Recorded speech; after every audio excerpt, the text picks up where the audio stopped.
Серега, это для нас лесенка, чтобы забраться. Серега.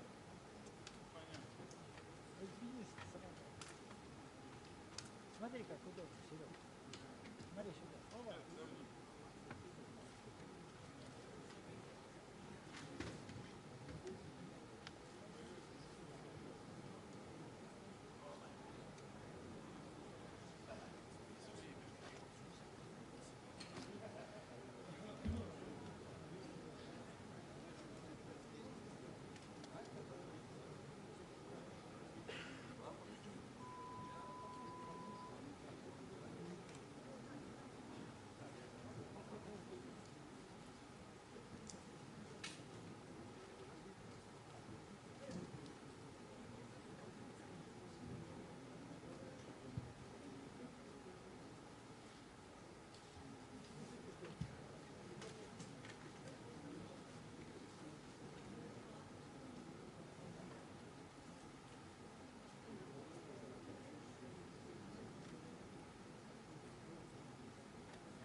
После начала. Разрешите секунду.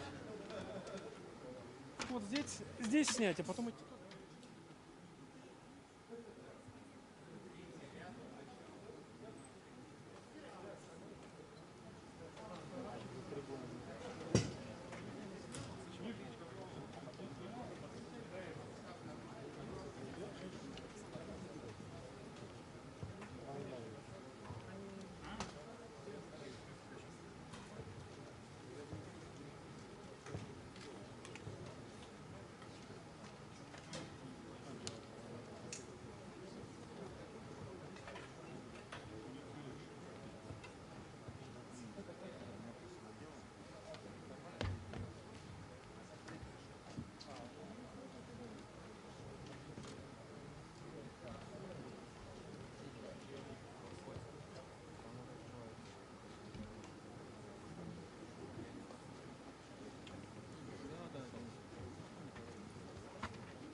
Уважаемые дамы и господа, мы просим выключить ваши телефоны.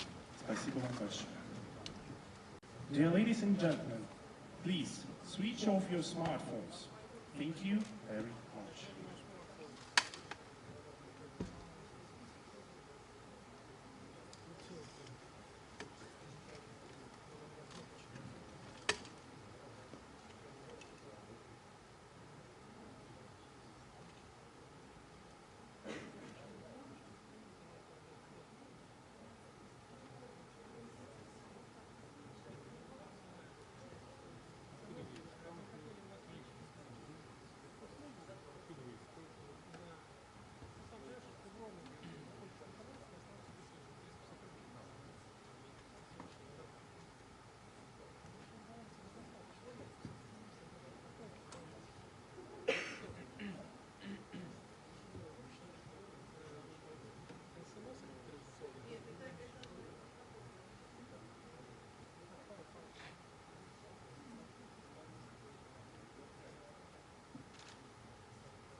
Дорогие друзья, уважаемые гости, мы открываем заключительное пленарное заседание 19-го ежегодного форума Международного дискуссионного клуба «Валдай». Очень рад видеть вас всех в зале. И тем более рад я сейчас представить нашего гостя на пленарном заседании, президента Российской Федерации Владимира Владимировича Путина.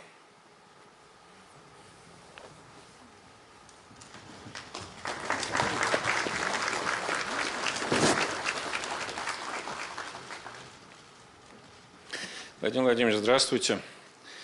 Мы вас каждый год ждем с нетерпением, но в этом году, наверное, нетерпение было еще более нетерпеливым, чем обычно. Очень много есть тем для обсуждения. Сам форум у нас был в основном посвящен теме мироустройства, как оно меняется и, самое главное, кто вообще говоря сейчас в мире власть, кто управляет, можно ли им управлять в принципе. Ну, мы это обсуждаем как наблюдатели, а вы все-таки власть, поэтому поделитесь с нами, пожалуйста, вашим мнением. Можно? Пожалуйста. Хорошо.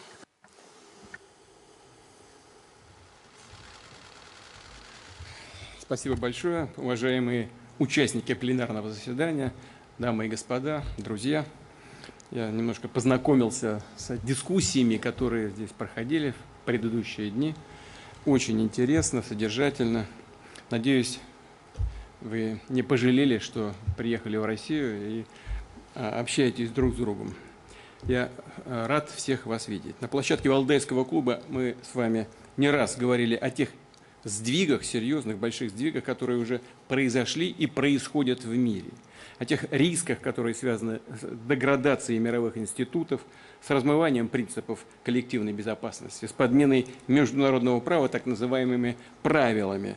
Вот хотел сказать, понятно, кем придуманными, но, пожалуй, и это не точно. Вообще непонятно, кем придуманы.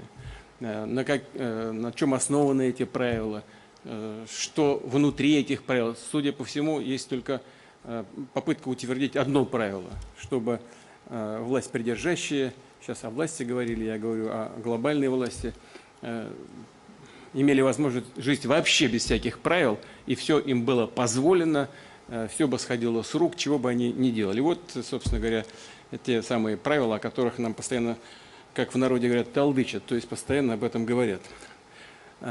Ценность валдайских дискуссий в том, что здесь звучат самые разные оценки и прогнозы. Насколько они были верны, показывает сама жизнь и самый строгий и объективный экзаменатор жизни. Вот он и показывает, насколько были верны наши предварительные дискуссии в предыдущие годы. Уже, увы, события пока продолжают развиваться по негативному сценарию, о котором мы говорили не раз и не два в ходе предыдущих встреч. Более того, они переросли в масштабные эти события, системный кризис, и не только в военно-политической, но и в экономической и в гуманитарной сферах. Так называемый Запад, ну, условно, конечно, там нет никакого единства, все понятно, что это очень сложный конгломерат, но тем не менее, скажем так, что вот этот Запад в последние годы и особенно в последние месяцы предпринял целый ряд шагов на обострение. Ну, собственно говоря, они всегда играют на обострение, ничего здесь нового тоже нет. Это разжигание войны на Украине, это провокации вокруг Тайваня, дестабилизация мирового продовольственного и энергетического рынков. Последнее, конечно, было сделано не специально, это здесь нет никаких сомнений, а в силу ряда системных ошибок. Вот как раз тех западных властей, о которых я уже и упоминал. А как мы сейчас видим, плюс к этому еще и уничтожение общеевропейских газопроводов. Это вообще такая запредельная вещь, но тем не менее мы являемся свидетелями этих печальных событий. Власть над миром – это вот как раз то, что этот так называемый Запад поставил на кон в своей игре. Но игра эта, безусловно, опасная, кровавая и, я бы сказал, грязная. Она отрицает суверенитет стран и народов, их самобытность и уникальность, не ставит ни во что интересы других государств. Во всяком случае, если прямо не говорится об отрицании но на практике именно это и проводится в жизнь. Как бы никто, кроме тех, кто формулирует эти самые правила, о которых я сказал, не имеют права на самобытное развитие. Все остальные должны быть причесаны вот под эти самые правила. В этой связи напомню о предложениях России западным партнерам по укреплению доверия и выстраиванию системы коллективной безопасности. В декабре прошлого года их в очередной раз просто отшвырнули в сторону. Но в современном мире отсидеться вряд ли получится. Посеявший ветер, как говорится, пожнет бурю. Кризис действительно приобрел глобальный характер. Он затрагивает всех. Тут не надо питать никаких иллюзий. Перед человечеством сейчас, по сути, два пути.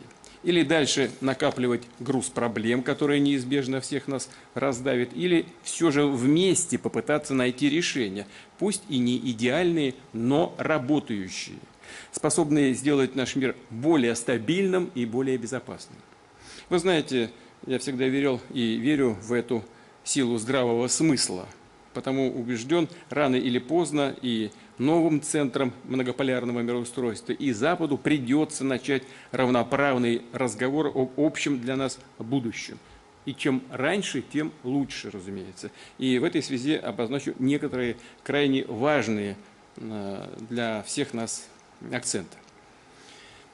Сегодняшние события отодвинули на второй план экологические проблемы. Как ни странно, но хотел бы начать именно с этого. Вопросы климатических изменений перестали быть в первых строчках повестки дня. Но эти фундаментальные вызовы, они ведь никуда не исчезли, никуда не делись. Они только нарастают. Одно из опаснейших последствий нарушения экологического баланса – это сокращение биоразнообразия в природе. И вот сейчас перехожу к основной теме, ради которой мы все и собрались. Но разве менее важно другое разнообразие? Культурное, социальное, политическое, цивилизационное. Вместе с тем упрощение, стирание всех и всяких различий стали чуть ли не сущностью современного Запада. Что стоит за таким упрощением? Прежде всего, это исчезновение творческого потенциала самого Запада и стремление сдержать, блокировать свободное развитие других цивилизаций. Есть здесь и прямой меркантильный, конечно, интерес, навязывая свои ценности, потребительские стереотипы, унифицирование наши оппоненты, так аккуратненько их назову, и пытаются расширить рынки сбыта для своей продукции. Все очень в конечном итоге на этом треке примитивно. А не случайно Запад утверждает, что именно его культура и мировоззрение должны быть универсальными. Ну, если это прямо и не говорится, хотя и прямо тоже говорят частенько. Но если прямо не говорят, именно так себя и ведут. И настаивают на том, по сути, по факту жизни, своей политикой настаивают на том, чтобы именно эти ценности были безоговорочно приняты всеми остальными участниками международного общения. Приведу цитату из знаменитой гарвардской речи Александра Александровича Солженицына. Еще в 1978 году он отмечал, что для Запада характерно, дальше цитата, «длящееся ослепление превосходства». Вот это все и происходит до сих пор. Которое, и дальше цитата, «поддерживает представление, что всем обширным областям на нашей планете следует развиваться и доразвиться до нынешних западных систем». 1978 год. Да ничего не поменялось. За прошедшие почти полвека это ослепление, о котором говорил Солженицын, откровенно российское и неоколониальное по своему характеру, приобрело уже просто уродливые формы, особенно после того, как возник так называемый однополярный мир. Что хочу на это сказать? Уверенность в своей непогрешимости – это очень опасное состояние. От нее один шаг до желания самих непогрешимых просто уничтожить тех, кто им не нравится. Как они говорят, отменить.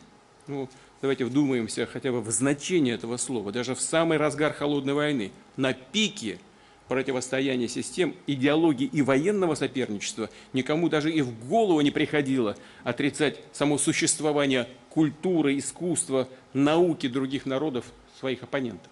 В голову даже никому не приходило. Да, вводились определенные ограничения на образовательные, научные, культурные и, к сожалению, на спортивные связи. Но тем не менее и у советских, и у американских руководителей того времени хватало понимания, что к гуманитарной сфере нужно относиться деликатно, изучая и уважая соперника. Подчас кое-что и заимствуя у него, чтобы сохранить хотя бы на будущее основу для здравых, плодотворных отношений. А сейчас что происходит? До сжигания книг в свое время дошли нацисты. А теперь до запретов Достоевского и Чайковского скатились западные родители либерализма и прогресса. Так называемая культура отмены, а на самом деле, мы уже об этом много раз говорили, настоящая отмена культуры выкашивает все живое и творческое. Не дает развиваться свободной мысли ни в одной из областей, ни в экономике, ни в политике, ни в культуре. Сама либеральная идеология сегодня изменилась до неузнаваемости. Если изначально классический либерализм понимал свободу каждого человека, как свободу говорить, что хочешь, делать, что хочешь, то уже в 20 веке либералы стали заявлять о том, что у так называемого открытого общества есть враги. Оказывается, у открытого общества есть враги. И свобода таких врагов может и должна быть ограничена, а то и отменена. Теперь же и вовсе дошли до абсурда, когда любая альтернативная точка зрения объявляется подрывной пропагандой и угрозой демократии.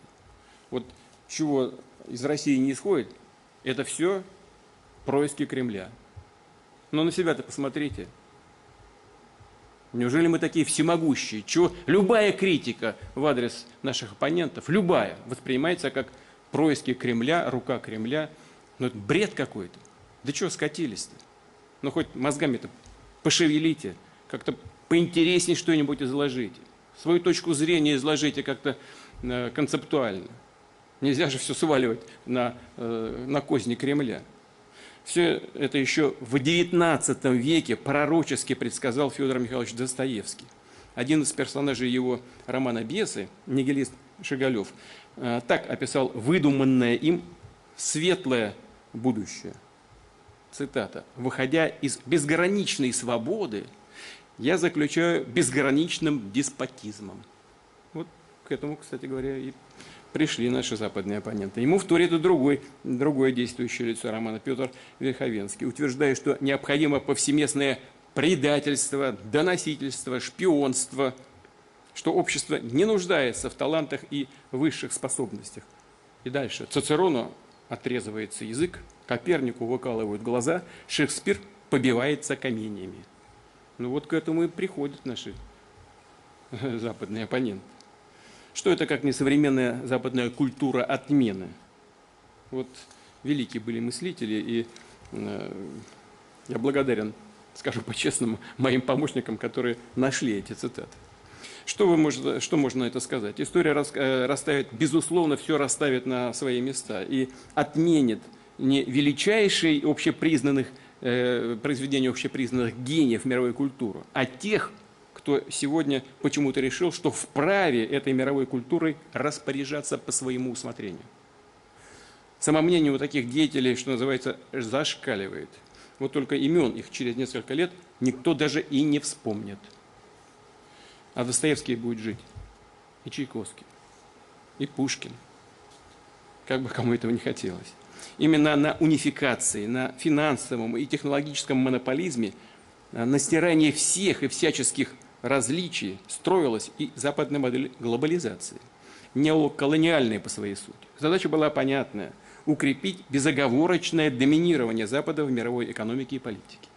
А для этого поставить себе на службу природные и финансовые ресурсы, интеллектуальные, кадровые и экономические возможности всей планеты. Сделать это под соусом так называемой новой глобальной взаимозависимости. Здесь хотел бы вспомнить еще одного русского философа, Александра Александровича Зиновьева, столетие со дня рождения которого мы будем отмечать буквально на днях, 29 октября. Еще более 20 лет назад он говорил, что для выживания западной цивилизации на достигнутом ею уровне необходимо, дальше цитата, необходима вся планета как среда существования, необходимы все ресурсы человечества. Они на это и претендуют. Так и есть. Все так и есть. Причем в этой системе Запад изначально заложил себе огромную фору, так как сам разрабатывал ее принципы и механизмы, как сейчас вот эти самые принципы, о которых постоянно твердят и которые являются непонятной дырой черной. Что это такое, никто не знает. Но как только выгоду из глобализации стали извлекать не западные страны, а другие государства, и прежде всего речь идет, конечно, о крупных государствах Азии, Запад сразу же поменял или вовсе отменил многие правила. И о священных, так называемых священных принципах свободы торговли, экономической открытости, равноправной конкуренции, даже о праве собственности вдруг сразу забыли напрочь. Как стало выгодно что-то для себя, так сразу на ходу, по ходу игры меняют правила. Или другой пример подмены понятий и смыслов.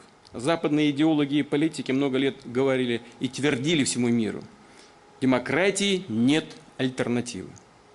Правда, речь они вели именно о западной, либеральной так называемой модели демократии. Все остальное, все остальные варианты и формы народовластия, они с презрением, и я хочу это подчеркнуть, через губу, высокомерно отвергали. Такая манера сложилась уже давно, еще с колониальных времен. Всех считают людьми второго сорта, а себя исключительными. Так и продолжается столетиями до сих пор. Но вот сегодня абсолютное большинство мирового сообщества как раз и требует демократии в международных делах. Не принимает любые формы авторитарного диктата отдельных стран или групп государств. Что это как не прямое применение принципов народовластия на уровне международных отношений? И какова же позиция цивилизованного в кавычках Запада? Если вы демократы, то, казалось бы, должны приветствовать такое естественное стремление к свободе миллиардов людей. Но нет. Запад называет его подрывом либерального порядка, основанного на правилах тех же самых. Пускает в ход экономические и торговые войны, санкции, бойкоты, цветные революции, готовит и проводит разного рода перевороты. Вот один из них привел к трагическим последствиям на Украине в 2014 году. Поддержали же, даже сказали, сколько денег истратили на этот переворот. Вообще охамели просто. Не стесняются ничего. Взяли вот Сулеймани, убили иранского генерала. Можно как угодно относиться было к Сулеймани. Ну как угодно. Но это официальное лицо другого государства. Убили на территории третьей страны. И сказать, да, мы убили. Что это такое вообще? Мы где живем? А Вашингтон по привычке продолжает называть нынешний миропорядок по-американски либерально. Но на самом деле с каждым днем этот пресловутый порядок умножает хаос. И, добавлю, становится все более нетерпимым. Даже по отношению к самим западным странам, к их попыткам проявить любую самостоятельность. Все подавляется на корню прямо. И вводят еще санкции против своих собственных союзников. Без всякого стеснения. А те совсем соглашаются, низко опуская голову. Ну, например, июльские предложения венгерских парламентариев закрепить в договоре о Евросоюзе приверженность европейским христианским ценностям и культуре были восприняты даже не как фронта, а как прямая враждебная диверсия. Это что такое? Ну, как это понимать? Ну да, кому-то это может нравиться, кому-то не нравится. У нас в России за 1000 лет сложилась уникальная культура взаимодействия между всеми мировыми религиями. Ну, не надо ничего отменять. Ни христианские ценности, ни исламские, ни иудейские ценности. Другие мировые религии у нас присутствуют. Надо просто с уважением относиться друг к другу. И у нас в целом ряде регионов страны, я просто знаю это, не понаслышке, люди ходят и вместе отмечают и христианские праздники, и исламские, и буддийские, иудейские. И делают это с удовольствием, поздравляют друг друга и радуются друг за друга. А здесь нет. Почему нет? Ну, хотя бы пообсуждали. Да, удивительно все. Все это без преувеличения, даже не системный, а доктринальный кризис неолиберальной модели мироустройства по-американски. У них нет идей созидания позитивного развития. Им просто нечего предложить миру, кроме сохранения своего доминирования. Убежден, настоящая демократия в многополярном мире прежде всего предполагает возможность любого народа, хочу это подчеркнуть, любого общества, любой цивилизации, выбирать свой собственный путь, собственную социально-политическую систему. Если такое право есть у США, у стран Евросоюза, то оно, безусловно, есть и у стран Азии, у исламских государств, монархии Персидского залива, государств других континентов. Есть оно, конечно, и у нашей страны, у России. И никто никогда не сможет диктовать нашему народу, какое общество и на каких принципах мы должны строить. Прямая угроза для политической, экономической, идеологической монополии Запада в том, что в мире могут возникнуть альтернативные общественные модели. Более эффективные, хочу это подчеркнуть, более эффективные в сегодняшнем дне, яркие, привлекательнее, чем те, что есть. Но такие модели обязательно будут развиваться. Это неизбежно. Все должны, кстати говоря, американские политологи, специалисты, они же пишут об этом прямо. Правда, их власть придержащие не очень-то слушают, хотя не могут не видеть эти идеи, которые высказываются на страницах политологических журналов и в дискуссиях. Необходимо развитие должно идти именно в диалоге цивилизаций, с опорой на духовно-нравственные ценности. Да, и у разных цивилизаций разное понимание человека и его природы. Оно только, честно, на поверхности только разное. Но все признают высшее достоинство и духовную сущность человека. И это чрезвычайно важно,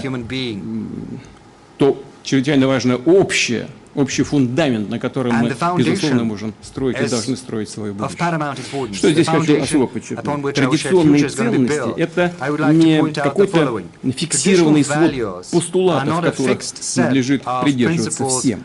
Конечно же, нет. Их отличие от так называемых неолиберальных ценностей в том, что в каждом случае они неповторимы, потому что вытекают из традиции конкретного общества, его культуры и исторического опыта. Поэтому традиционные ценности нельзя никому навязать. Их необходимо просто уважать, бережно относиться к тому, что выбрал веками каждый народ. Выбирал веками каждый народ. Таково наше понимание традиционных ценностей. И этот подход разделяет и принимает большинство человечества. Это закономерно, ведь именно традиционные общества Востока, Латинской Америки, Африки, Евразии составляют основу мировой цивилизации. Уважение особенностям народов и цивилизаций в интересах каждого. На самом деле, это в интересах и так называемого Запада. Теряя превосходство, он быстро превращается в меньшинство на мировой арене. И, безусловно, право этого западного меньшинства на собственное культурное своеобразие, безусловно, хочу это подчеркнуть, должно быть обеспечено. Относиться нужно к этому, безусловно, с уважением, но подчеркну, наравне с правами всех остальных. Если западные элиты полагают, что смогут внедрить в сознание своих людей, своих обществ, странноватые, на мой взгляд, но новомодные тенденции вроде десятков гендеров и гей-парадов, так тому и быть. Да пускай делают, что хотят. Но на что они точно не имеют права, так это требовать от других следовать в том же направлении. Мы видим, что в западных странах идут сложные демографические, политические, социальные процессы. Безусловно, это их внутреннее дело. Россия в эти вопросы не вмешивается, не собирается этого делать. В отличие от Запада, мы в чужой двор не лезем. Но мы рассчитываем, что прагматизм восторжествует. И диалог России с подлинным, традиционным Западом, как и с другими равноправными центрами развития, станет важным вкладом в строительство многополярного миропорядка. Добавлю, что многополярность – это реальный, а по сути единственный шанс для той же Европы восстановить свою политическую и экономическую субъектность. Ну, греха таить, мы же все понимаем, и говорят, что же Европа об этом прямо. Сегодня это правосубъектность Right Европы, now, this как бы сказать autonomy помягче, of чтобы никого не Europe, обидеть, let me put it mildly, сильно not to offend anyone, ограничен. this autonomy Мир по is своей very природе restricted. многообразен, и попытки Запада загнать всех под один шаблон объективно обречены. Ничего из этого не выйдет. Самонадеянное стремление к мировому лидерству, а по сути к диктату или к сохранению лидерства посредством диктата, на самом деле оборачивается снижением международного авторитета и лидеров западного мира, в том числе Соединенных Штатов, ростом недоверия к их договороспособности в целом. Сегодня одно говорят, завтра другое. Документы подписывают, завтра от них отказываются. Ну, что хотят, то и делают. Ну, где какой-то стабильности нет вообще, ни в чем. Как документы подписывать, о чем говорить? На что можно надеяться? Совершенно непонятно. Если раньше с той же Америкой позволяли себе спорить лишь немногие страны, это выглядело чуть ли не как сенсация, то теперь уже обыденность, когда самые разные государства отказывают Вашингтону в его безосновательных требованиях, несмотря на то, что он по-прежнему пытается надавить на всех. Ошибочная политика абсолютно. Ну, в никуда просто. Ну, пускай это тоже их выбор. Убежден, народы мира не станут закрывать глаза на политику принуждения, которая дискредитировала себя. И всякий раз за попытки сохранить свою гегемонию Западу придется платить и платить все большую и большую цену. На месте этих элит Запада серьезно задумался бы над такой перспективой. Так же, как над этим задумываются, как я уже говорил, некоторые политологи, да и политики в самих Соединенных Штатах. В нынешних условиях жесткого конфликта, скажу прямо некоторые вещи, Россия, будучи самостоятельной, самобытной цивилизацией, никогда не считала и не считает себя врагом Запада. Американофобия, англофобия, франкофобия, германофобия – это такие же формы расизма, как русофобия и антисемитизм. Впрочем, как и любые проявления ксенофобии. Просто нужно четко понимать, что есть, как я уже и говорил перед этим, два Запада, как минимум два, а может и больше, но как минимум два. Запад традиционных, прежде всего, христианских ценностей, свободы, патриотизма, богатейшей культуры, но теперь уже и исламских ценностей, тоже значительная часть населения многих стран Запада исповедует ислам. Но этот Запад нам в чем-то близок. У нас во многом общие, еще античные корни даже. Но есть и другой Запад, агрессивный, космополитичный, неоколониальные, выступающие как орудие неолиберальных элит. Именно с диктатом этого Запада Россия, конечно же, никогда не смирится. Вот в 2000 году,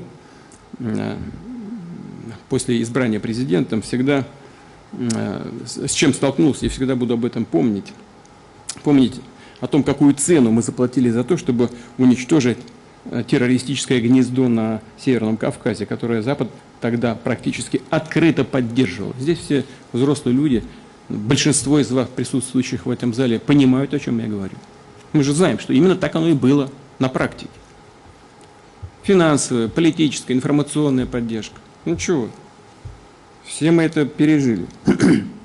Да больше того, не только активно поддерживал террористов на территории России, но и во многом взрастил эту угрозу. Мы знаем это. И тем не менее, после стабилизации ситуации, когда основные банды террористов были разгромлены, в том числе и благодаря мужеству чеченского народа, нами было принято решение не оборачиваться назад, не строить из себя обиженных, идти вперед, строить отношения, даже с теми, кто фактически работал против нас. Налаживать и развивать отношения со всеми, кто этого хочет, на базе взаимной выгоды и уважения друг к другу. Думалось, это в общих интересах.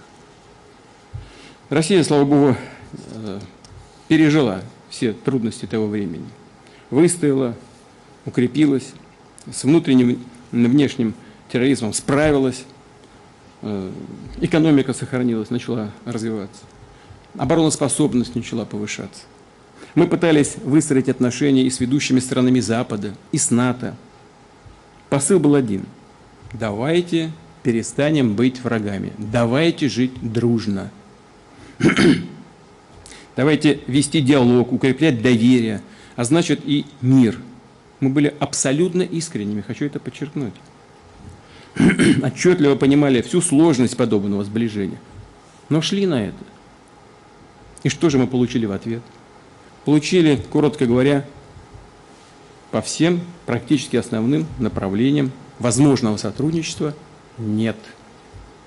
Получили постоянно растущее давление на нас и создание очагов напряженности у наших границ. И цель, с позволения спросить, этого давления-то какая? Ну какая? Потренироваться так просто, что ли? Ну, конечно же, нет. Цель – сделать Россию более уязвимой. Цель – превратить Россию в инструмент для достижения своих собственных геополитических целей. Вот. Ну, собственно говоря, это универсальное правило. Всех стараются превратить в инструмент для того, чтобы использовать инструменты эти для своих целей. А тех, кто не подчиняется этому давлению, не хочет быть таким инструментом, против них вводятся санкции, против них или в отношении них проводятся всякого рода экономические ограничения, значит, перевороты готовятся или там, где возможно проводить, проводятся и так далее, и так далее. А в конечном итоге, если вообще не удается ничего сделать, цель одна – уничтожить, смахнуть с политической карты. Ну, не получилось и не получится никогда в отношении России развернуть и реализовать такой сценарий. Что хотел бы еще добавить? Россия не бросает вызов элитам Запада. Россия просто отстаивает свое право на существование и свободное развитие. При этом мы сами не собираемся становиться новым каким-то гегемоном. Россия не предлагает заменить однополярность двуполярностью, трехполярностью и так далее. Доминирование Запада доминированием Востока, Севера или Юга – это неизбежно привело бы к новому тупику.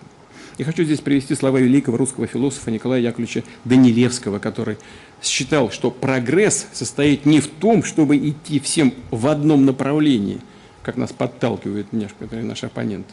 В таком случае прогресс скоро бы прекратился, говорит Данилевский, а в том, чтобы исходить все поле, составляющее поприще исторической деятельности человечества во всех направлениях. И он добавляет, что ни одна цивилизация не может гордиться тем, чтобы она представляла высшую точку развития. Убежден, диктатуре можно противопоставить только свободу развития стран и народов. Деградация личности – любовь к человеку, как к творцу, примитивному упрощению и запретам цветущую сложность культур и традиций. Смысл сегодняшнего исторического момента как раз и состоит в том, что перед всеми цивилизациями, государствами и их интеграционными объединениями действительно открываются возможности для своего демократического, оригинального пути развития. И прежде всего мы считаем, что новый миропорядок должен основываться на законе и праве, быть свободным, самобытным и справедливым. Так более справедливыми и открытыми должны стать мировая экономика и торговля.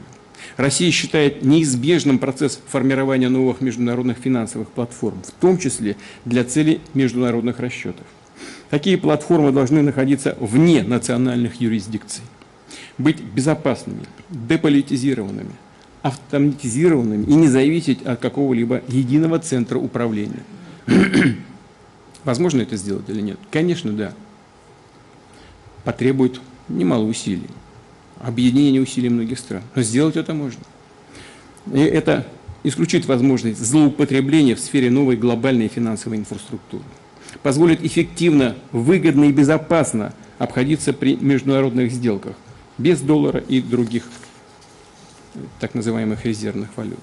Тем более, что, используя доллар как оружие, Соединенные Штаты, да и Запад в целом дискредитировал Институт международных финансовых резервов. Сначала их обесценил за счет инфляции в зоне доллар и евро, а потом и вовсе цап-царап прикарманил наши золотовалютные резервы. Переход к расчетам в национальных валютах будет активно набирать обороты. Неизбежно. Это, конечно, зависит от уровня состояния эмитентов этих валют, состояние их экономик, будут укрепляться. И такие расчеты, безусловно, будут постепенно станут доминировать. Такова логика суверенной экономической и финансовой политики многополярного мира.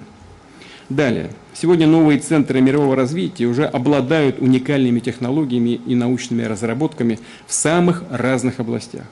И по многим направлениям могут успешно конкурировать с западными транснациональными компаниями. Очевидно, что у нас есть общая, вполне прагматичная заинтересованность в честном и открытом научно-технологическом обмене. Вместе каждый выиграет больше, чем по отдельности. Пользу должно получать большинство, а не отдельные сверхбогатые корпорации. А как обстоит дело сегодня? Если Запад продает другим странам лекарства или семена продовольственных культур, то приказывают убить национальную фармацевтику и селекцию. По сути, ведь на практике все сводится к этому. Поставляет станки и оборудование, губит местное машиностроение. Знаете, стоит только... я еще, будучи председателем правительства, это понял. Стоит только рынок открыть для определенной товарной группы. Все, местный производитель лег. И уже почти невозможно поднять голову. Выстраивают так отношения. Таким образом, происходит захват рынков и ресурсов. Страны лишаются своего технологического, научного потенциала. Это не прогресс, а закабаление, сведение экономик до примитивного уровня. Технологическое развитие должно не усиливать мировое неравенство, а сокращать его. Именно так традиционно реализует свою внешнюю технологическую политику Россия. Например, строя в других государствах атомные электростанции, мы одновременно создаем там центры компетенций, готовим национальные кадры, мы отрасли создаем. Мы не строим просто предприятия, а создаем целую отрасль.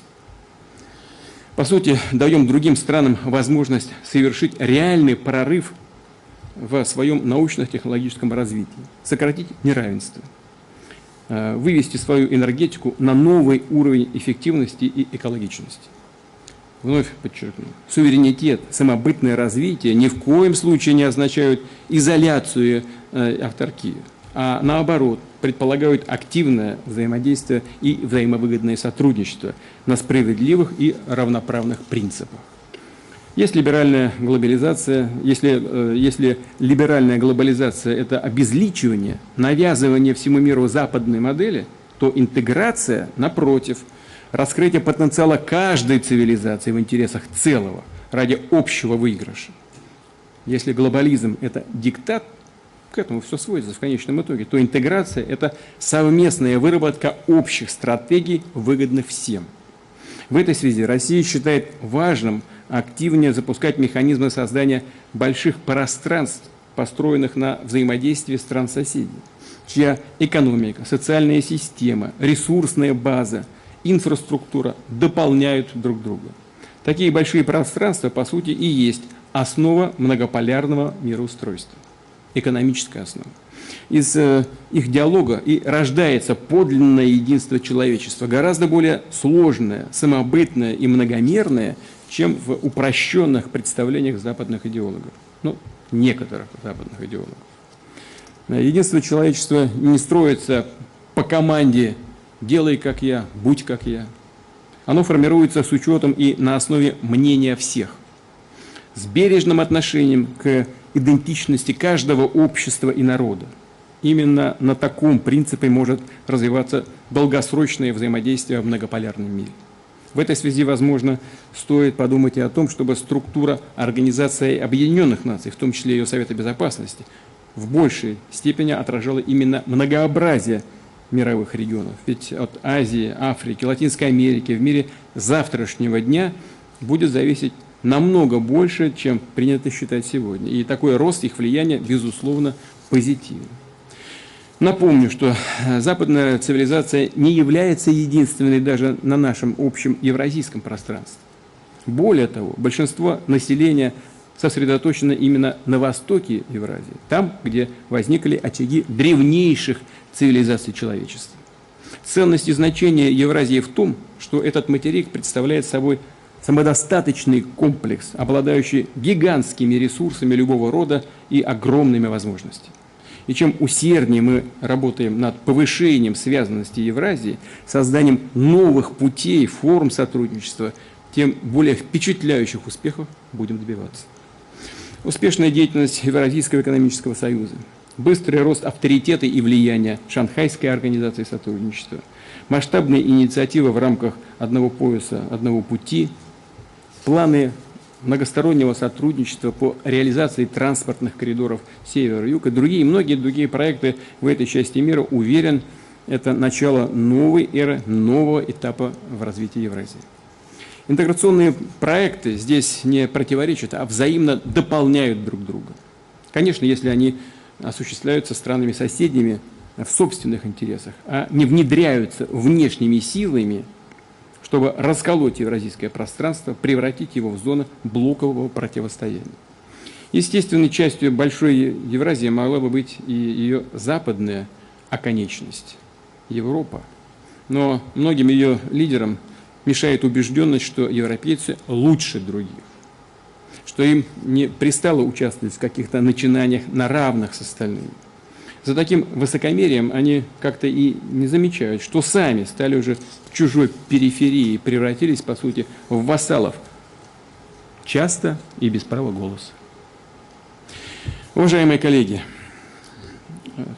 развал Советского Союза разрушил и равновесие геополитических сил. Запад почувствовал себя победителем и провозгласил однополярное мироустройство, в котором только его воля, его культура, его интересы имели право на существование. Теперь этот исторический период безраздельного доминирования Запада в мировых делах завершается. Уходит в прошлое однополярный мир. Мы стоим на историческом рубеже. Впереди, наверное, самое опасное, непредсказуемое и вместе с тем важное десятилетие со времен окончания Второй мировой войны. Запад не способен единолично управлять человечеством, но отчаянно пытается это делать, а большинство народов мира уже не хочет с этим мириться. Вот, в этом и есть главное противоречие новой эпохи. Говоря словами классика, ситуация в известной степени революционная. Верхи не могут, а низы не хотят так уже жить, если говорить словами классика. Такое положение вещей чревато глобальными конфликтами или целой цепью конфликтов, что представляет собой угрозу для человечества, в том числе и для самого Запада. Конструктивно, созидательно разрешить такое противоречие – вот главная сегодняшняя историческая задача. Смена вех – процесс болезненный, но естественный и неизбежный. Будущее мировое устройство формируется на наших глазах, и в этом мировом устройстве мы должны выслушать всех, принять во внимание каждую точку зрения, каждый народ, общество, культуру, каждую систему мировоззрений, идей и религиозных представлений, не навязывая никому единой истины. И только на этом основании, понимая свою ответственность за судьбу народов, планеты, строить симфонию человеческой цивилизации. Вот на этом бы и хотел закончить со словами благодарности за то терпение, которое вы проявили, выслушивая мое сообщение. Спасибо вам большое.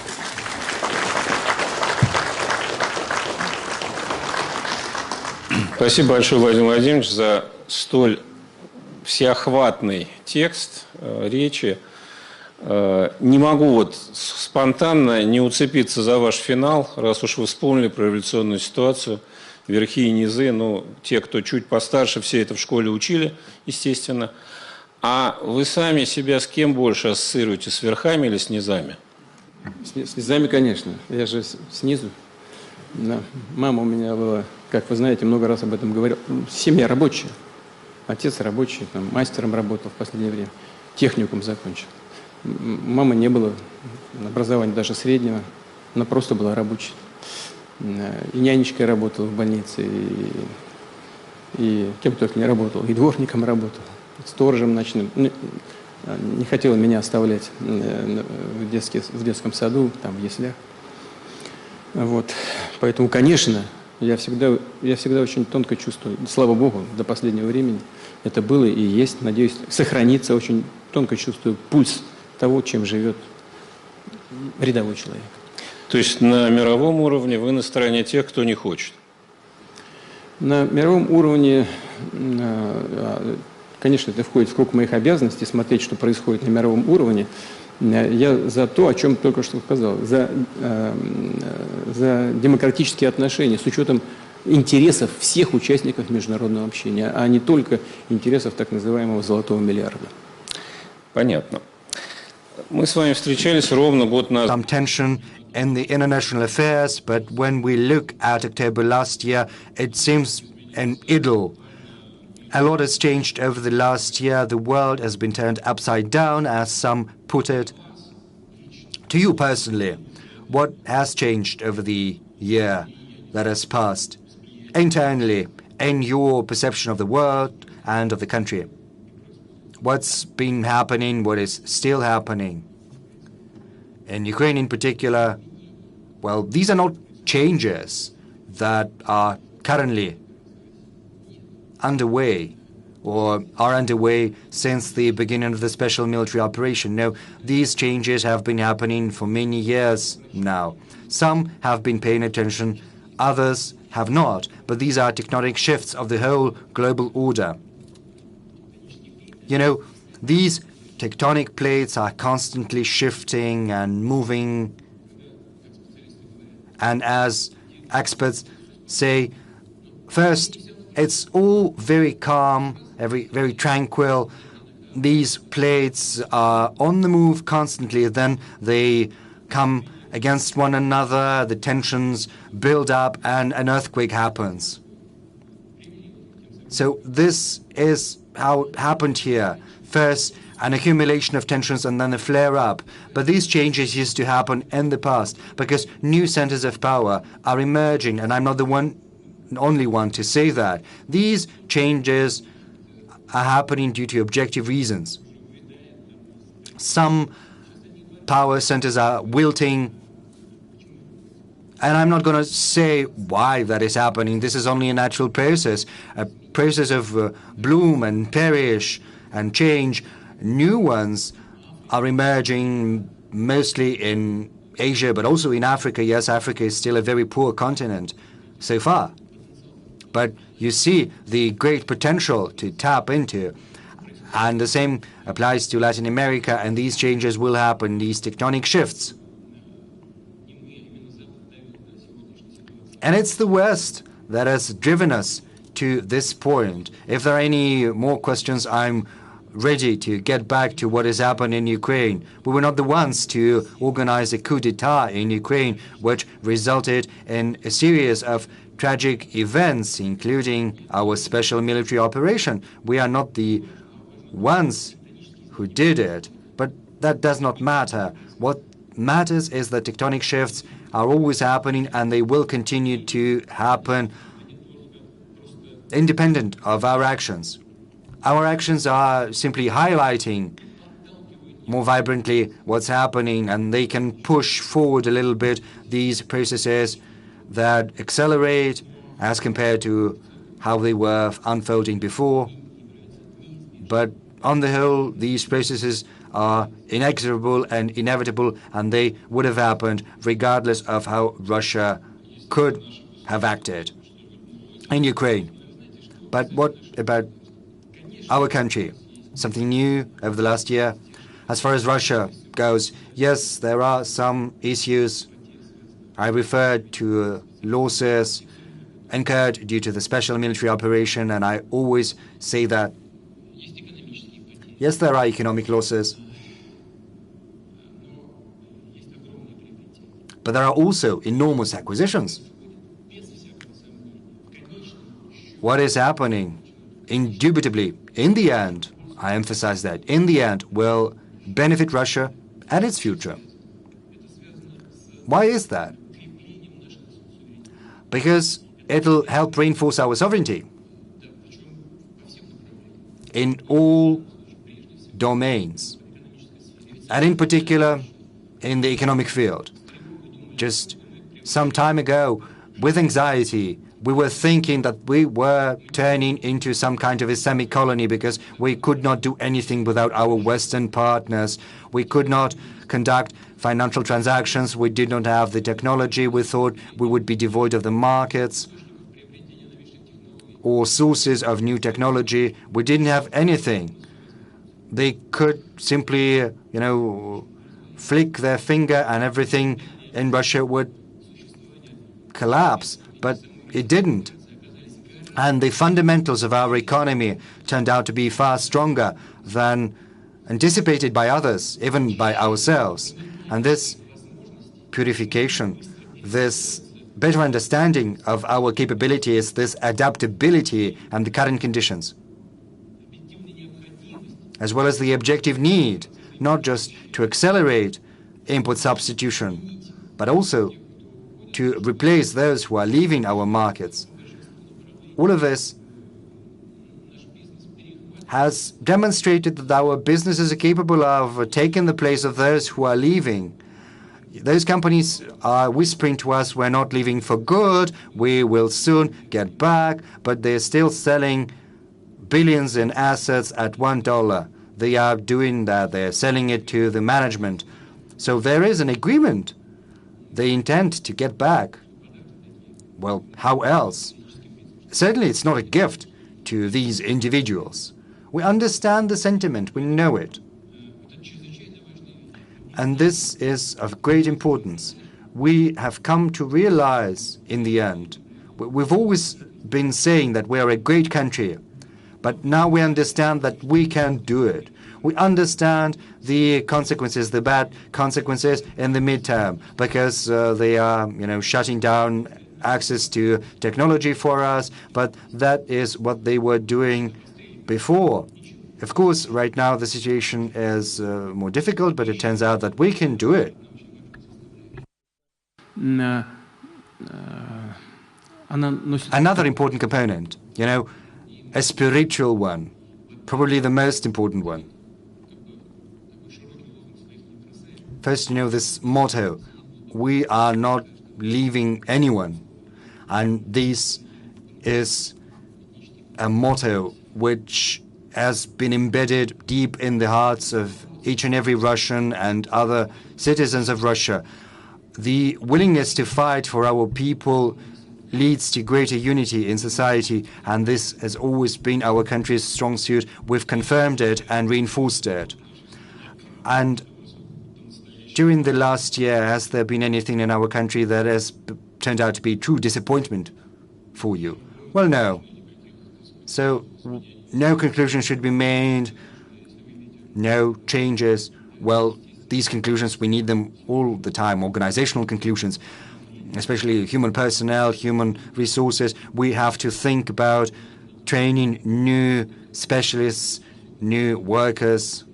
We need to find new people who are capable of working at a better level than the previous generation. But I cannot say that there is anyone who turned out to be disappointing to me that I have to, let someone go. Very good. Thank you. Mr. President, in February, you took the decision to launch a special military operation. It came as a surprise to all, especially to the majority of Russian citizens. On many occasions, you've given an explanation of the rationale as well as the causes, but still, this is a decision of such magnitude which cannot be taken without a special impetus, a special nudge. What did happen before this decision was taken? I said that on multiple occasions. I do not think I am going to say anything new, especially in this room, in this audience. I'm not going once again to talk about the NATO expansion, which was absolutely unacceptable. Everyone knew that. Simply ignoring outright our interests in the field of security. And in the end of last year, yet another attempt we made with our proposals. It was cast aside. They said, just, I'm not gonna say the words. But it was ignored, our proposal.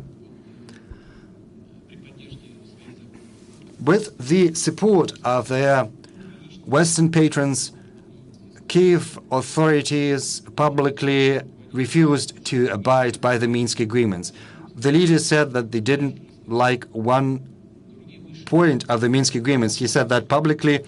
Other high officials said that they were not going to stick to the Minsk agreements.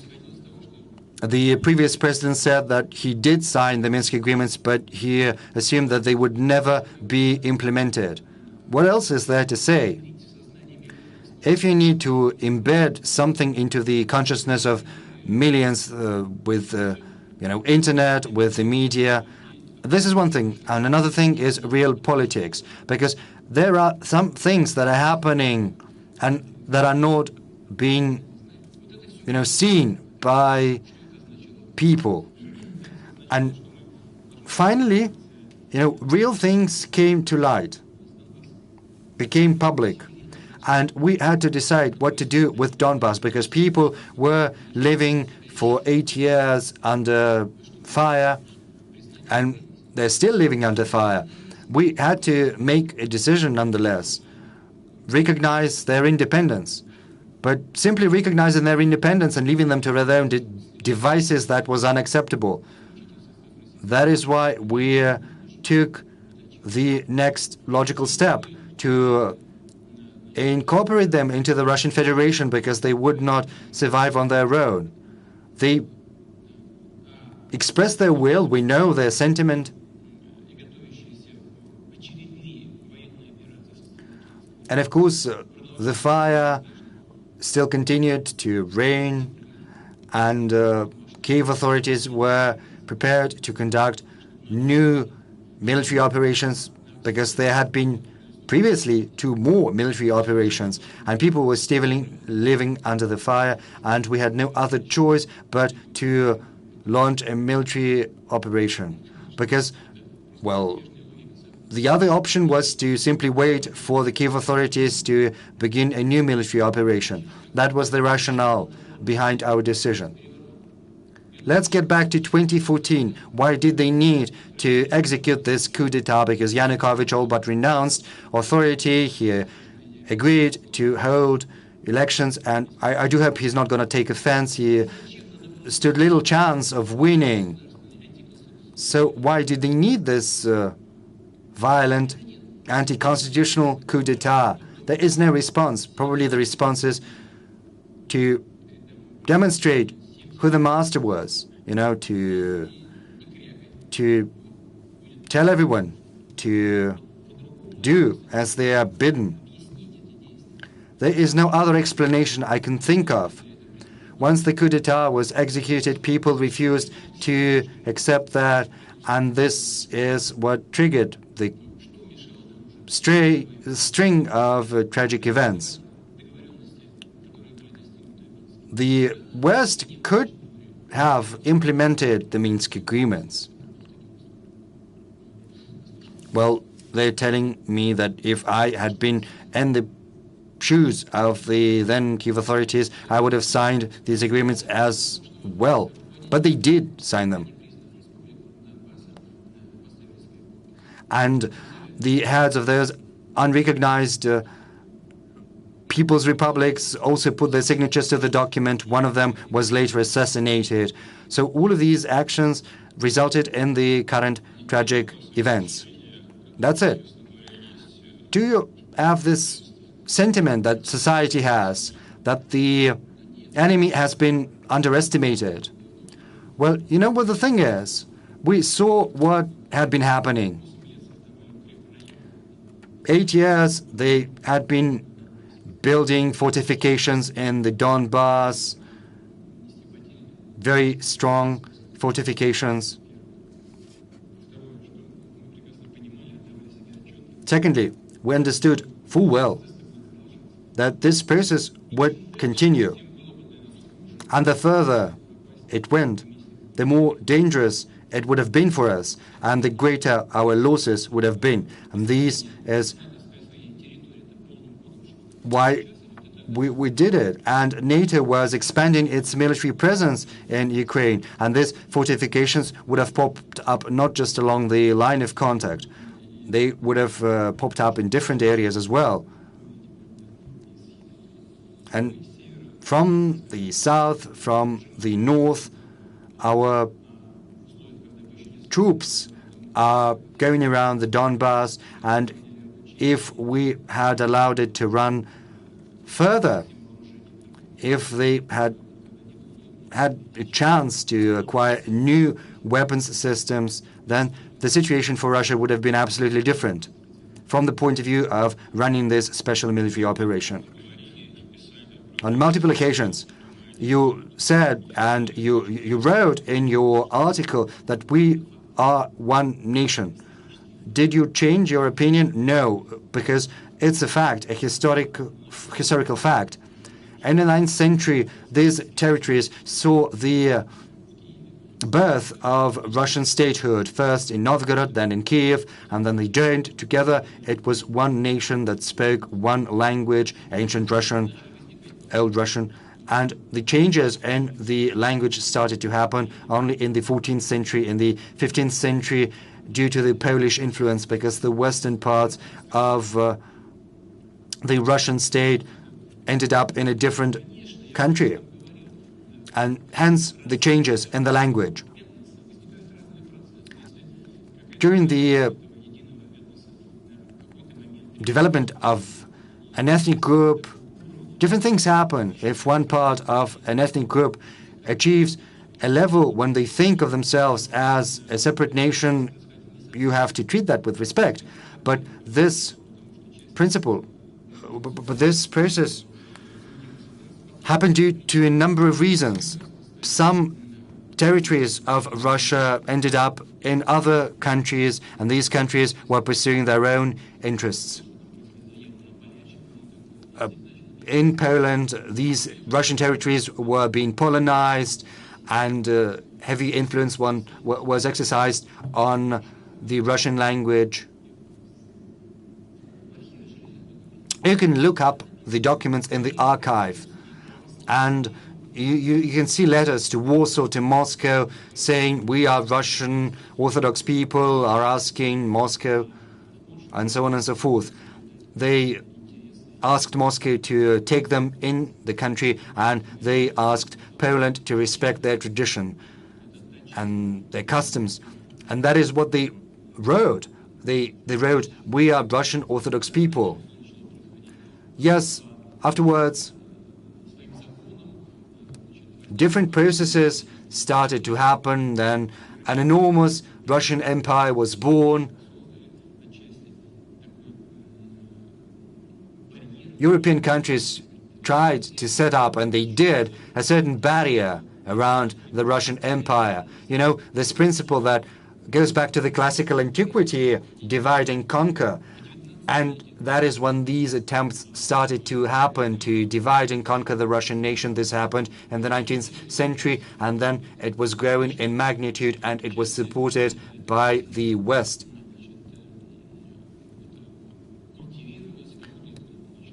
And some people liked that. They liked that their language was unique, their customs were unique. This is the result of this divide and conquer policy. There's nothing surprising in that. Yes, they did achieve their goals, certain goals, and then it led to collaboration with Hitler during the Second World War, when Ukrainian collaborationists were used in actions aimed at eliminating Russians, Poles, Belarusians. It is a historical fact, well known. The most violent, terrible affairs were given to Bandera followers. This is part of our history. But basically, Russians and Ukrainians are one nation. This is historical fact. So it's a civil war to a certain extent. Yes, to a certain extent, we ended up in different countries, regrettably, due to a number of reasons. First and foremost, because when the Soviet Union was created after the breakdown of the Russian Empire, and I wrote it multiple times in my articles, the Bolshevik leadership made the decision to pacify the nationalist sentiment who were originally from the Ukraine and to give them originally Russian territories without asking the population who were living in those territories. They gave the Black Sea region and Donbass over. First, Donbass was given to Russia. Then the delegation from the Ukraine came over. They came to speak to Vladimir Lenin. He invited the representatives from Donbass and said that we need to redecide. So they redecided and they gave Donbass to Ukraine. In that sense, the Ukraine was sort of an artificial state that came together. After the Second World War, and it's a historic fact, Stalin gave over a number of Hungarian, Polish, and Romanian territories to Ukraine, taking away their territories from the countries. The Polish people who did not take part in the Hitler coalition took over some of the East German territories. That is how the modern Ukraine came to life. What I'm thinking right now, and it just came to my mind, the only true guarantor of the Ukrainian statehood, sovereignty, and territorial integrity could have been only Russia, which has indeed created the modern Ukraine. Well, if we talk about guarantees, I remember we spoke about that in the spring. Then it went off the radar. I think it's a rhetorical question, considering that there are hostilities and many things happen there. But both you and the Russian officials have said multiple times that the special military operation is going according to the plan. So what is the plan? The society does not really comprehend the plan. You know, initially, I said it right on the day of the beginning of the special military operation. The main thing is to help Donbass. I have already said that. If we acted differently, we could not place our armed forces around Donbass from two sides then, if we acted differently. The second thing, Luhansk People's Republic is fully liberated. The military action taking place around Donetsk Republic. When our troops came from the south and the north, and it became apparent that the people who live there on these traditionally, historically Russian territories see their common future with Russia, we couldn't help but respond. Therefore, the events took place, and we all saw that. And that was the logical follow-up to the situation that was happening at that point in time. The plan and the goal has been one, to help people who live in Donbass. That is what we proceed from. And specifically, what the General Staff is planning. Well, I do know what they have in mind, but I don't think that's the case when I need to go into details. Thank you. Dear friends, I have satisfied my initial curiosity by monopolizing President, and now everyone can ask the question or questions. Let's begin with Ivan Safranchuk. Ivan Safranchuk, MGIMO University. You said that ahead of us we have a very important decade in development of the world and our country. But I have an impression there is a certain door into that decade. So I have the question about this door. If you could speak up into the microphone, I cannot really hear you. Lately, there is a great increase in nuclear rhetoric. Ukraine went from irresponsible statements to practical preparation for nuclear provocation. And representatives in the US and in the United Kingdom are making statements where we hear certain overtones of the possibility of admissibility of using the nuclear weapon. Biden speaks about nuclear Armageddon, and we hear comments from the US that, well, it's not that scary. At the same time, the US are speeding up the modernized tactical nuclear weapons in Europe. So what's happening is that there is nuclear saber rattling, but they do not recognize the lessons of the Cuban Missile Crisis. If you could explain, Mr. President, is indeed the world on the threshold of a possibility of the use of nuclear weapons? And what would Russia do in this case as a responsible nuclear world power? Well, look, when the nuclear weapons exist, there is always a danger of them being used. Second, the goal of today's fuss around the nuclear threats and the possible use of the nuclear weapons is rather primitive. I don't think I'll be very much mistaken when I say what the goal is.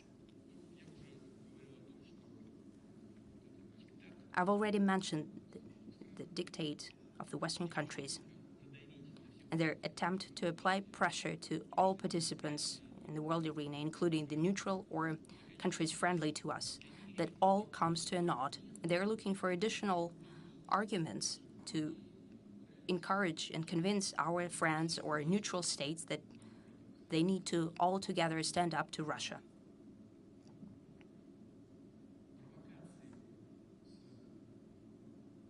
The provocations with the use of nuclear weapons build in tensions about the very notion of Russia using the nuclear weapons.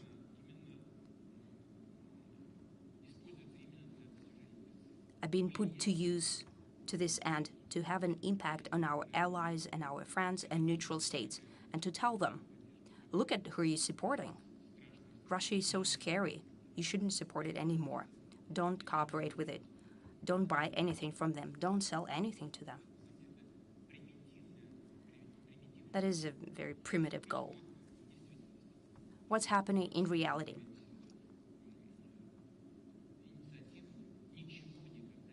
We've never said anything proactively about possible use of nuclear weapons by Russia.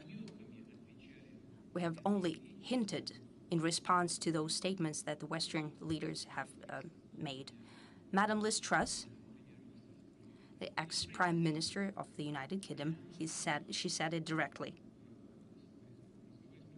In her conversation with a representative of the media, she said that the UK is a nuclear power, and the Prime Minister has in his mandate the possible use of nuclear weapons. Well, I'm not quoting her, and she said that she's prepared to do that.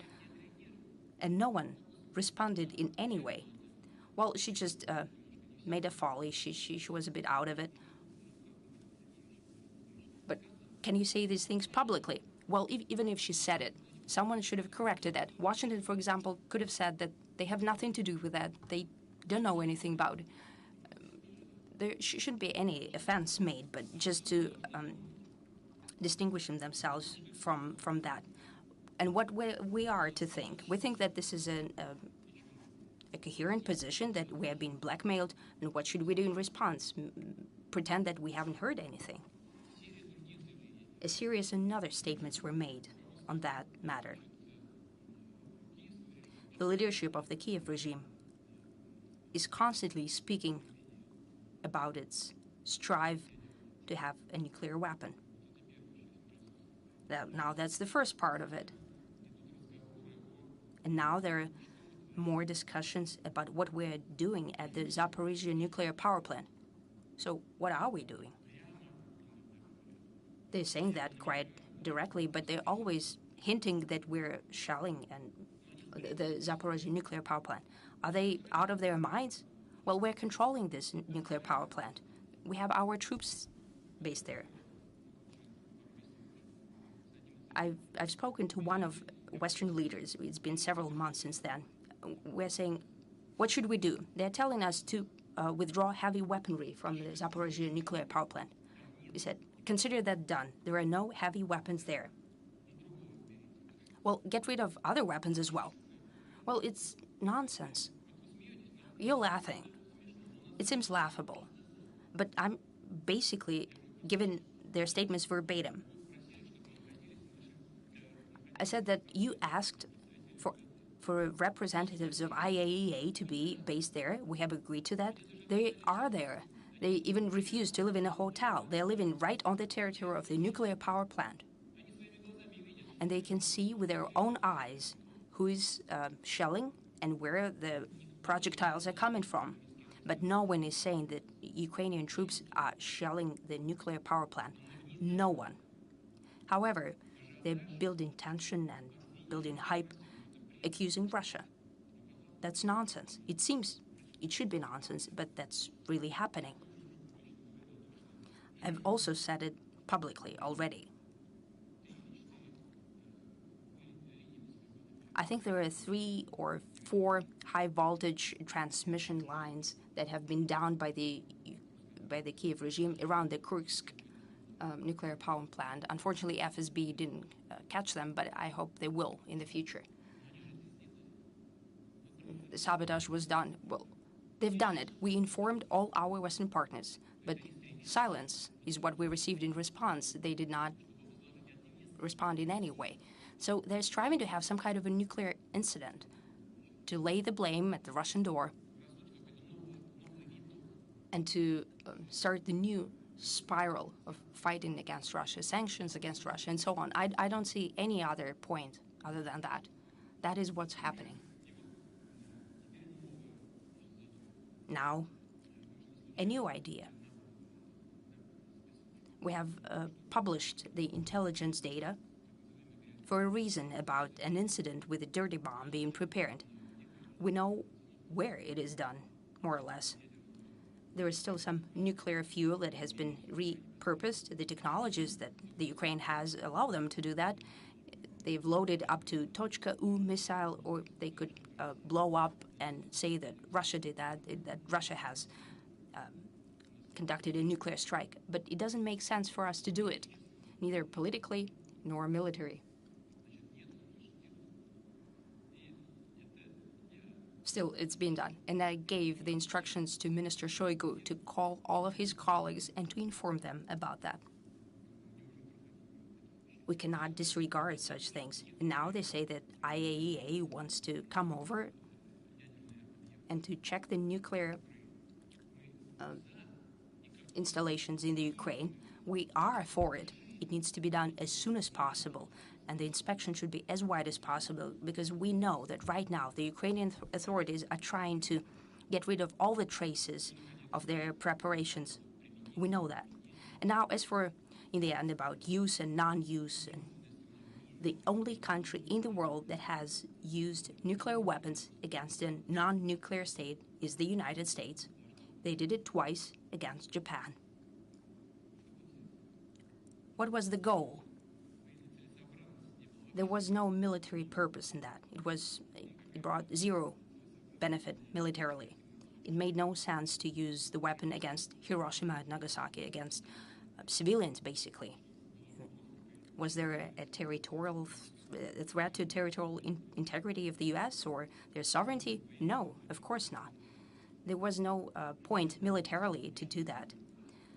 The war machine of Japan was already broken down. They could not put up any resistance, basically. Why did they need to kill off Japan with a nuclear weapon? Japanese textbooks usually mention that the Allies have conducted a nuclear strike against Japan. So Japan is in such a grip that they cannot write the truth in their own textbooks. But they remember this tragedy every year. Still, well done. The Americans, well, we should follow suit. They're well done, you know. That's what's happening. So the U.S. is the only country in the world who has used nuclear weapons. And it was done by them because they believed it to be in their interests. As for Russia, we have our military doctrine. Let them read it. There are specific articles in the doctrine dedicated to the cases and how Russia believes it possible to use the weapons of mass destruction as nuclear weapons to protect its sovereignty, territorial integrity, and to ensure the safety of the Russian people. Tomorrow, we're celebrating 60 years since the height of the Cuban Missile Crisis, when they decided to pull back. Can you imagine yourself in the role of one of the leaders? Well, apparently Khrushchev. Not in any case, no. We'll not get to that. Well, I cannot imagine myself as Khrushchev. Not in any case. Well, as a leader who will have to solve this kind of issue, we're prepared to solve any kind of issue. We do not refuse to do that. December last year, we have proposed to the United States to continue our dialogue on strategic stability. No response since December last year. We've received silence. If they want to, we're prepared. But if they don't, it's okay. We're developing our own modern technologies and delivery systems, including hypersonic weapon systems. We're self-reliant. We don't need anything. It is clear that they will catch up with us on hypersonic and so on. It's apparent that it's a high-tech country. It's a matter of time. But they're yet to catch up with us, and we have everything. We're developing these technologies. If someone wants to build a dialogue with us on that, we're prepared. Rasuran Maharaj, please.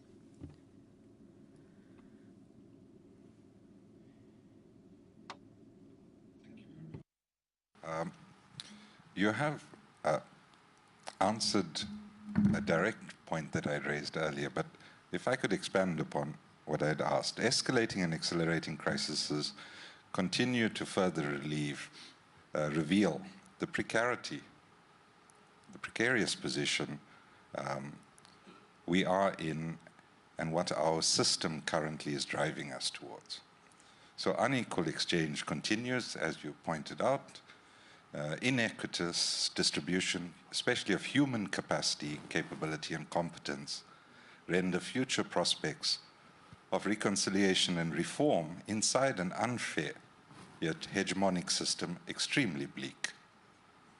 Sanctions, fear of reprisals, have rendered monetary sovereignty meaningless, especially with the weaponization of the payment system. In our contemporary conjuncture, what could then constitute a more democratic and workable alternative to the current international system of payments and settlements?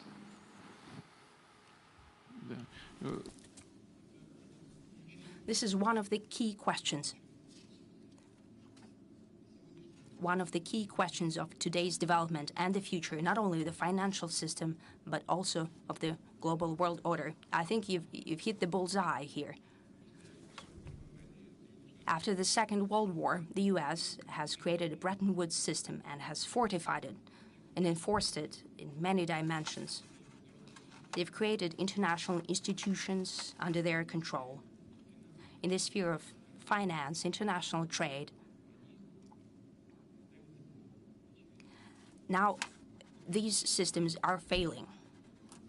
And a major mistake by the U.S. was to use dollar as a weapon in the fight for their political interest. That undermines the trust to dollar and other reserve currencies.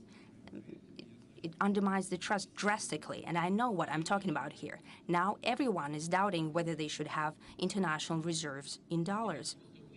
It's not that easy to step out of dollar system because they have created a powerful system that keeps all the reserves in their grip. It's very hard to de-dollarize, but everyone is thinking about the future. I've already said it, but it bears repeating. How we see the future of the international financial system. Well, it's a general message, but still, each country should have the opportunity for sovereign development, and it should be ensured, and we need to treat with respect the choice of every country. That's important, also in respect to international financial system. It should be independent, depoliticized, and naturally it should be based on the financial system of the leading countries of the world. If it will be created, and it's a very complex process, still it is possible, then the international institutions will work more efficiently as well. They have to be either reformed or built anew. And these institutions will provide assistance to those countries that are in need of such help. And first and foremost, this new financial system should be built and created in such a way that it transfers knowledge and technology. And if we do that, if we bring all these components together, then the very economic model and the financial system will meet the interests of the majority, not just the interests of the so-called golden billion which we have been speaking about. And as a precursor to this system, we could cite the need for expanding transactions and settlements denominated in national currencies. Given the fact that the U.S. financial authorities are using dollar as a weapon, hampering transactions, not just in our case and our partners, but also in the case of other countries, well, given that, this desire for independence will push forth transactions denominated in national currencies. I think in India, 53% of our transactions are done in national currencies, and 27% with some other countries, and we're also creating the same system for other countries. In China, we are carrying out transactions in rubles and renminbi, and the same goes for other counterparts. As far as our own financial system is concerned, I think the main avenue is to create a system that is depoliticized, that is based upon national monetary systems. And this should be built to create a supranational currency system that is going to secure transactions. This is possible. This is practicable. And now we are first making steps in transactions in national currencies, and then we'll propel that to the regional level. I think this process will continue. Thank you. Colleagues, please introduce yourselves when you ask a question. Alec Iskandaran, please.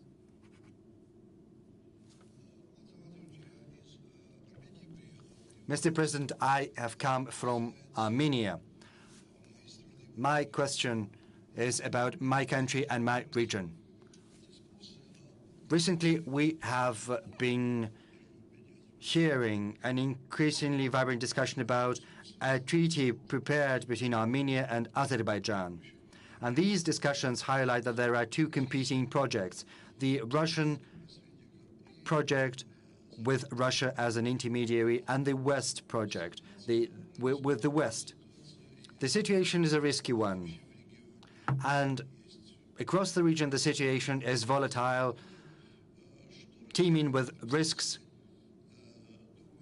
What does Russia think in that regard? How is Russia going to respond to this situation? What does Russia plan to do in this context in future? Thank you. Thank you. I don't know whether this was said publicly before. Maybe it was said, but be that as it may, I'm going to say that. Even if it was not said publicly, I do not think this is a secret. For many years, we've been engaged in dialogue with the Armenian side.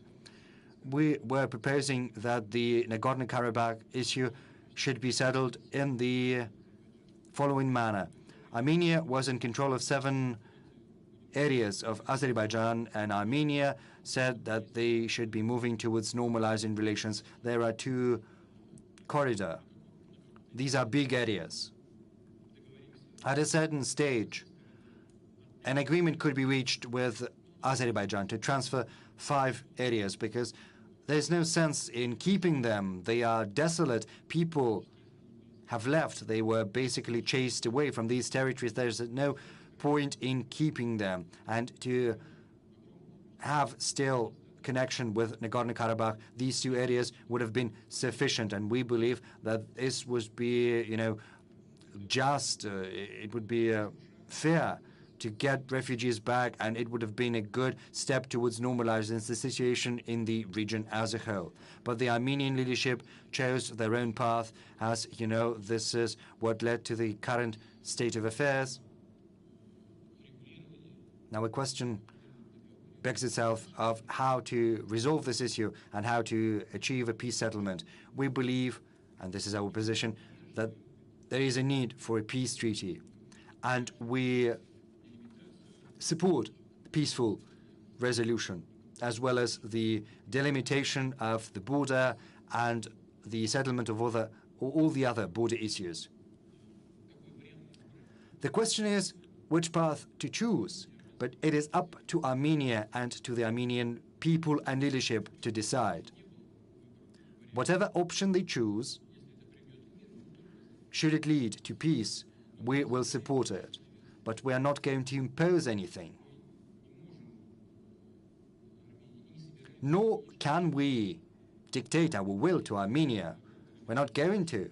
If the Armenian people and the current Armenian leadership believe that a certain option is preferable,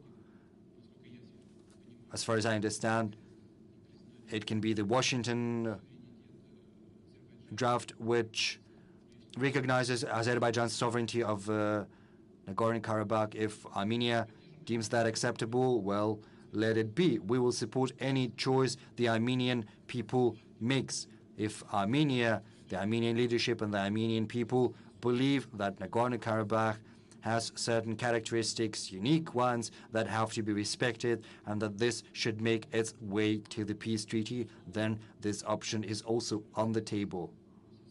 But they need to secure agreement from Azerbaijan. These conditions, these terms have to be acceptable to the other side as well. This is a complex matter, but Armenia is our strategic partner and an ally of ours. And to a large extent, we, of course, have respect for the interests of Azerbaijan, but we will support Armenia's choice. 2 years ago, at this very platform, you spoke very highly about President Erdogan. He said he was not wagging his tail and he was a true man. A lot has happened over the last 2 years. What about this assessment of yours? Is it still in effect? Yes, he is a strong, tough leader. He is guided by the interests of Turkey and the Turkish people and the Turkish economy. And to a large extent, this is what explains his position on energy-related issues, on the construction of Turk Stream. We proposed setting up a gas hub in Turkey for consumers in Europe. Turkey has given its assent, of course, also based on their own interests. There are interests in tourism, in construction, in agriculture. We have very many coinciding mutual interests that go in the same direction. And never does President Erdogan give anyone a chance to take advantage of him. But of course, engaging in dialogue with Russia, he also advocates Turkey's interests. Turkey as a whole and President Erdogan are tough negotiators. Many decisions take a lot to come to. They require long discussions, tough negotiations, but we still achieve what we set out to do. And in that sense, President Erdogan is a consistent and reliable partner. This is probably the most important characteristic. He is a reliable partner. Is he not trying to take advantage of you? Well, as I said, he is a tough negotiator. He always takes care of his interests. Well, not his own personal interests, the interests of his country. This does not mean he's trying to take advantage of us. He pursues the interests which he and his government and his advisors believe to be important. We are trying to make sure that the decisions we make suit our purposes as well, and usually we manage to arrive at solutions even to the most difficult of issues in Syria in particular, security-related issues and economic issues, infrastructure-related issues. And up until now, we did manage to arrive at solutions. Let me reiterate. We understand that if the negotiations have been tough, but we managed to arrive at an agreement nonetheless, then it's going to be done. Dayan Chiriti-Becker.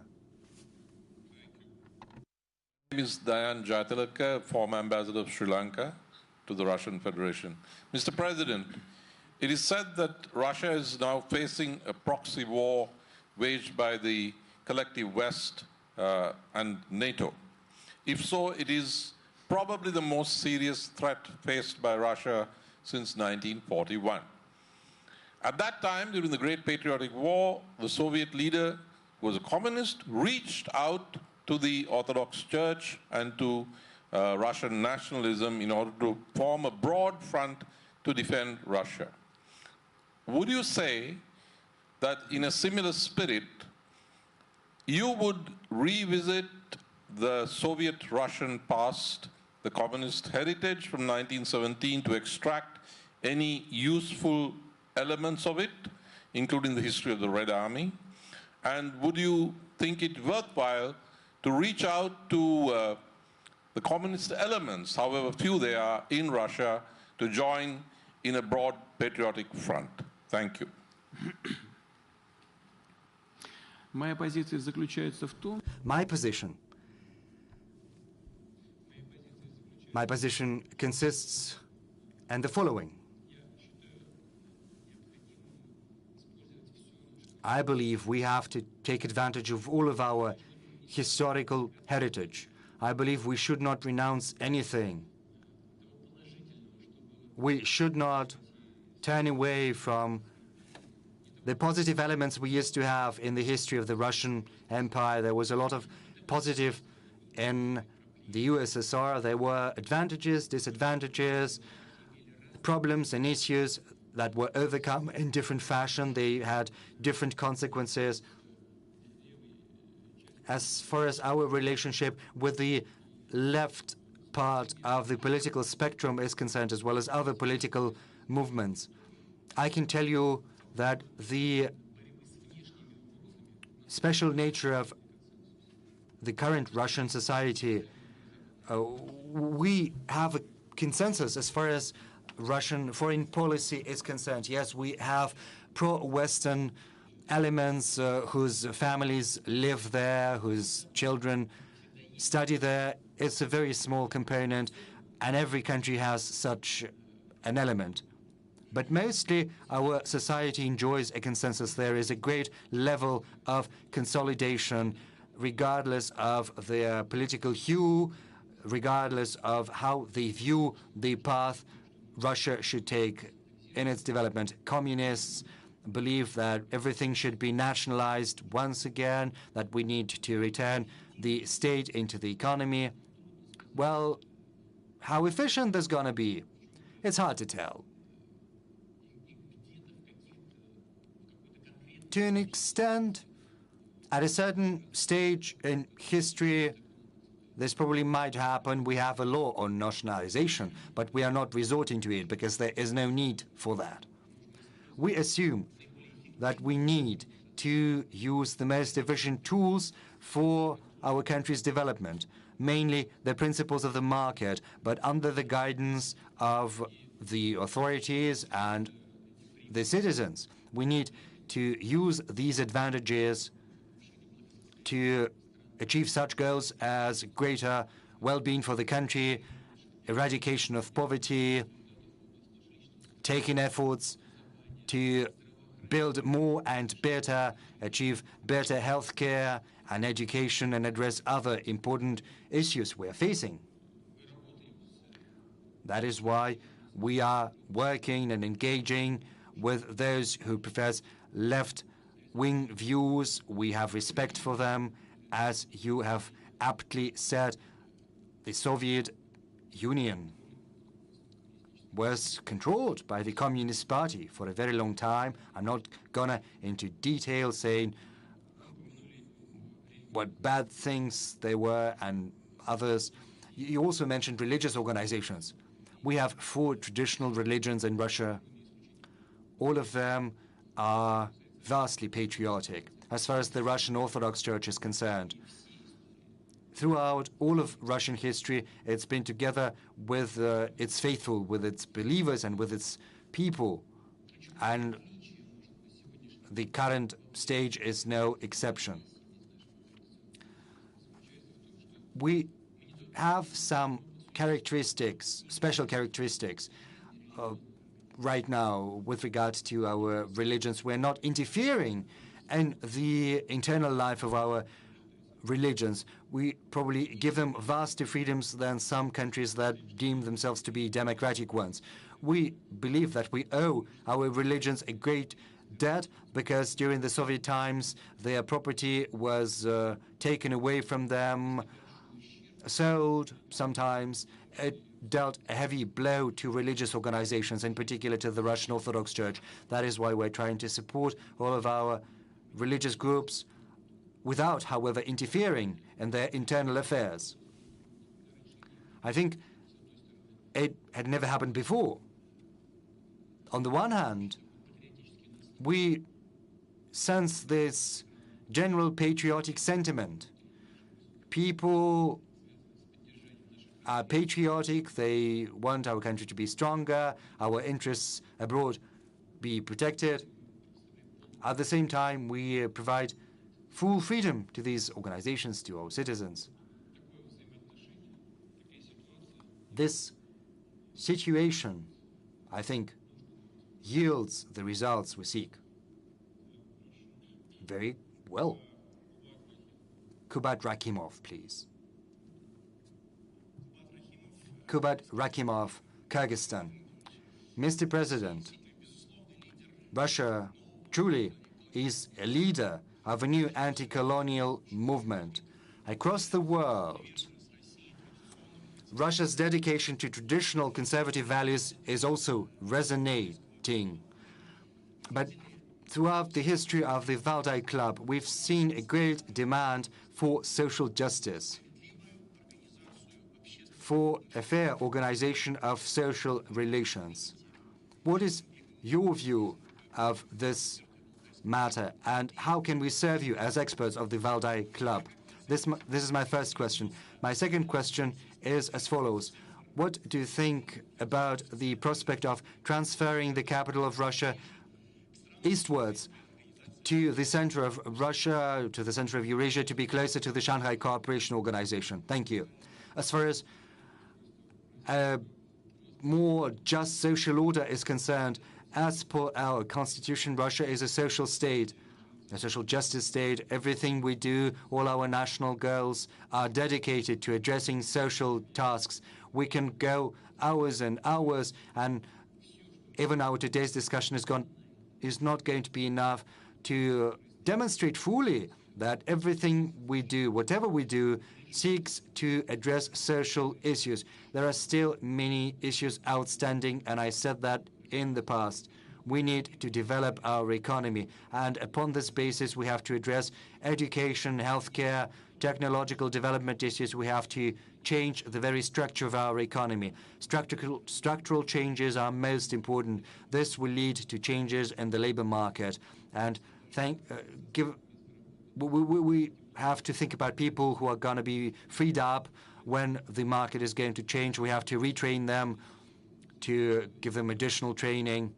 As far as the Valdai Club is concerned, it brings together experts of different kinds. And if experts demonstrate to us the trends in key areas, then we would be very grateful to you, because we will take your views into account in building our plans. We will take into account your positions on the trends that we have just spoken about. We need to understand what's going to happen tomorrow to build the policy for today. As for the transfer of the capital, yes, we've heard such discussions within Russia. There used to be the change of the capital that happened several times throughout the history of the Russian state.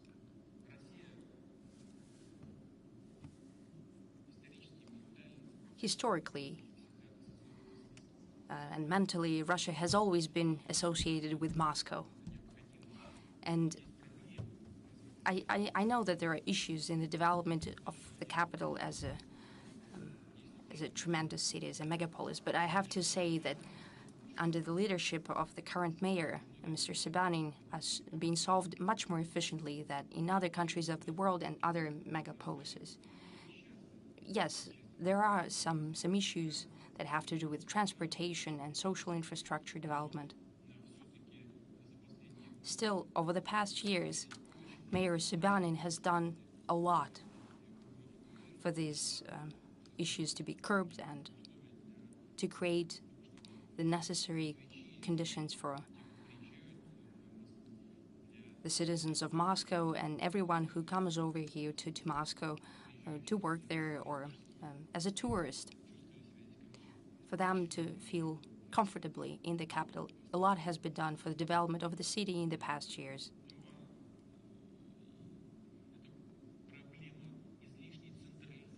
The issue of over-centralization of all federal institutions in Moscow is indeed there. Just like in some other countries, for example, I'm an advocate of the solution. Just like in other countries, what they've done is they've decentralized and they have transferred mandate and competencies of the capital to other regions of the country. For example, we're creating a judicial center in St. Petersburg. The Constitutional Court has been transferred to St. Petersburg. We have specific plans for the Supreme Court. Well, it needs to be done without haste to create the ripe conditions for the judicial community to work in St. Petersburg. It will be done without fuss, without haste.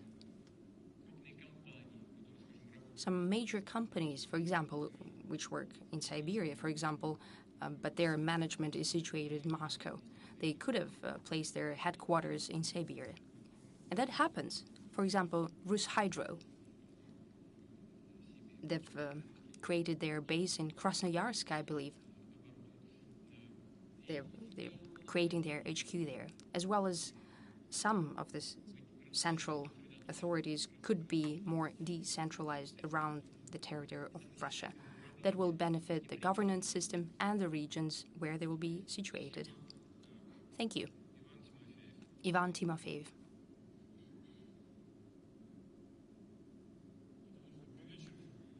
Good evening, Mr. President. Ivan Timofeyev, Valdai Club. My question is the following. Russia has experienced a tremendous amount of sanctions against it. You've mentioned the freezing of our assets of 300 billion. We can add dozens of billions of the property of our citizens and our organizations. They're planning to confiscate these assets, and they're developing the necessary mechanism. Also, financial limitations, bans on supplying technologies and goods to Russia, Russian oil supply banned, and manipulation of everything. You know, we know it full well. You've mentioned it in your statement. Our economy was not expected to survive that, but it did. To a large extent, it was done because the economy remains a market-based economy. It adjusts. Business is looking for new target markets. Where possible, it tries to substitute imports. The government is taking a number of steps to support entrepreneurs. However, considering the extreme external conditions and sanctions, maybe the time has come to further deregulate the economy. You mentioned decentralization, for example, to cut down on the number of inspections and to decrease the regulatory burden. Well, this is our choice to cut down on the number of inspections, well, to get rid of over-regulation coming from the state. You know that the routine inspections have been scraped, not only for SMEs, but for major businesses as well, and will, if it hasn't been said before, will continue the same conditions for 2023 as well. As for regulations, this regulatory guillotine that we've spoken about, I think it led to more than 1,000 legislative acts have been repealed and substituted with less than 500 new ones. I hope they've been updated. I think it's 400 and something.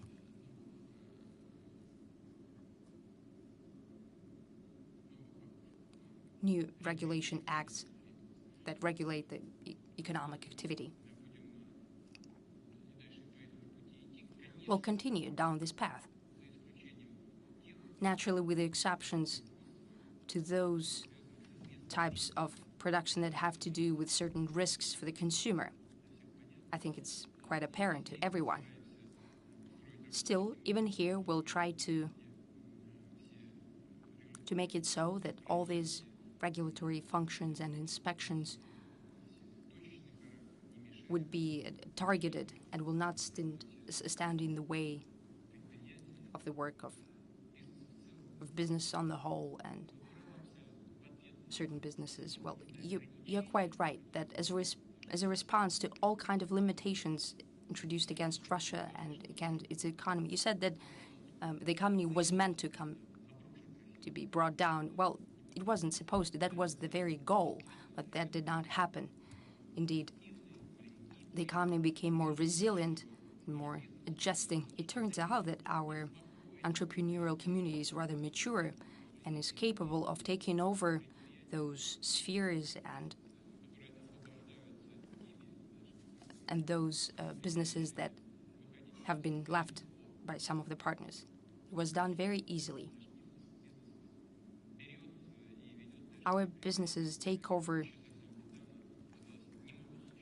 the productions that seemingly could not live without the Western presence, almost in all spheres.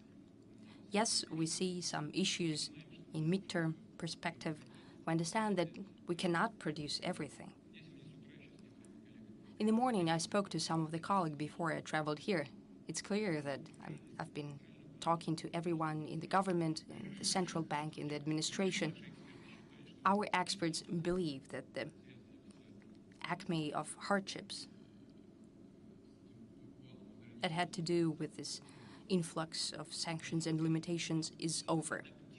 Russian economy has, in general, adjusted to the new normal. A lot will have to be done for the new chains of supply in import and export to be created to cut down the costs that have to do with that. But in general, we've been through the worst of it. The Russian economy has adapted. And will continue to develop more sustainably and more with greater sovereignty. However, the response to all these challenges should be, first and foremost, I believe, de-bureaucratization, getting rid of the red tape to support businesses, and increasing the field of freedom for economic activity. Okay, Alexander, we cannot do without you. Mr. President, quite often the foreigners ask us what Russia can offer to the new world. Where are your Nobel Prize winners? Where are your great discoveries, industrial and scientific discoveries? Well, my colleagues are saying, well, what about the great Russian culture? Rublev, icons, Pushkin, great Russian architecture. Well, it's all the thing of the past. What about today? When I was listening to you today, I finally understood what Russia could offer to the modern world. It can offer the religion of justice. I think that this feeling lies in the foundation of our Russian culture, of our capability to sacrifice. Russia is alone against the cruel Western world, is fighting for justice. That is a tremendous input of today's Russia. into global civilization and culture, because those previous traditional values that we've been discussing, for example, Andrei Rublev, Russian icon painter, wonderful Novgorod architecture, the golden and the silver age of architecture, they all spoke about equity and equality and justice. That is the core of the Russian civilization. Should we maybe make the Russian ideology today is the religion of justice? We have four traditional Russian religions, and I think that's quite enough. Well, it's a joke, of course. As for doing something, well, you know, I keep track of your work, and I'm always happy to read what you're writing. I know that you're a true Russian patriot in the widest sense of that word, in the best sense of the word. Do we need to present to someone these ideas specifically? Well, I don't know if it's necessary. You've just said that we're sacrificing something in the interests of other nations. I think I can argue with you here that we're not sacrificing anything. Well, we're working to strengthen our sovereignty. It is in our interests. Primarily, that is reinforcement of our financial and economic sovereignty. And that would underpin and be the foundation for our future development in technology, education, and science. Whether we have Nobel Prize winners or not, well, Alferov made his, when did he make his mission? 30, and only 30 years later he received his Nobel Prize. Well, the ex-president of the US received a Nobel Peace Prize. Well, does it mean that it was an achievement? With all due respect to the Nobel Committee and to those who have received, have been awarded this Nobel Prize, well, that's not the only metric. Our science is developing, and we need to do everything so that the yield from the fundamental and applied sciences would be a lot higher for our development. And we will do that.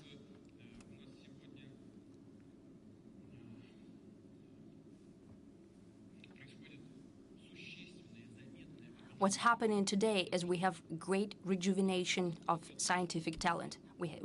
Our scientists are one of the youngest in the world. Yes, well, the US, they have their competitive advantages considering that they have the monopoly for international finances. They suck everything out, including scientific and creative talent. But that will be over when they lose their domination with the dollar as the main currency. That's happening already. It's already underway. So what we are doing is very attractive for many countries and nations in the world. The Western partners are doing everything possible to smear Russia, to ignore its interests. So when we are fighting and standing up for our interests, and we do that openly, transparently, and courageously, well, let's be honest here, the very fact of that example, well, it's very infectious for and attractive for billions of people around the world. Take many countries in Africa. They have Russian flags. Right now, they fly Russian flags. In Latin America, the same is happening. In Asia, we have a lot of friends. And we don't have to impose anything on anyone. It's just that many people and political figures and just regular citizens, they're tired of living under external dictate. They're done with that. So when we see our example of fighting against this dictate, they're both inside and externally with us. They're supporting us, and that support will only increase. Thank you. We spoke a lot about science this time. I think it was one of the most interesting sessions of the Valdai Club, how to develop science and technology in these conditions. So I'd like to give the floor to Ruslan Yunusov. He painted a very interesting picture for us. Thank you. Today, I represent Rosatom and the Valdai Club. Indeed, you spoke about science and you said the right words about it. We've seen that over the past 20 years, support for science has increased manifold. Mega-grant program has allowed to launch a great number of modern labs in Russia. But we, as scientists, we see that the majority of professors who opened these labs did not travel to Russia and do not reside there permanently. And it's easy to understand why it's hard to compete. You have a tenured position, for example, in the US or somewhere in the West, or you have just a grant for 5 years in Russia. We've discussed it that Chinese colleagues indeed has made a tremendous breakthrough in science. And today they didn't just bring back their scientists, but they are number one in many dimensions. And we're going to quantum, and we know that China right now has the most powerful quantum computer, and the same applies to other quantum computations. Still, in Russia, we have other programs that unite together many labs. For example, this quantum computer program, 20 study groups, 15 institutions, and Academy of Science. But we have the horizon of planning of 5 years. Today, we've come across greater pressure. It's indeed our scientific challenge to our sovereignty. Maybe that's the right time to start and to draft projects for 10 or 20 years ahead. Thank you. Of course, the longer the horizon, the better. I agree with you. We need to look at the positive experience of other countries, of our friends and partners, including the People's Republic of China. They have done a lot over the past years under the leadership of President Xi. He dedicates great attention to that. Well, not only to the development of science, but of China on the whole and Chinese economy, on improving the living standards of the people of China. I know that very well. We have good friendly relations with him. And we need to take a look at where they have practical results. We should study that and introduce that into our reality. As for mega grants, indeed they have played a positive role. And the next stage that we're implementing right now is not just research or creating specific labs, but we're talking about creating scientific communities of young scientists. That is the future of this mega grant program. I agree with those who have initiated the process. We're working that, right, Andrei? We'll continue to do that.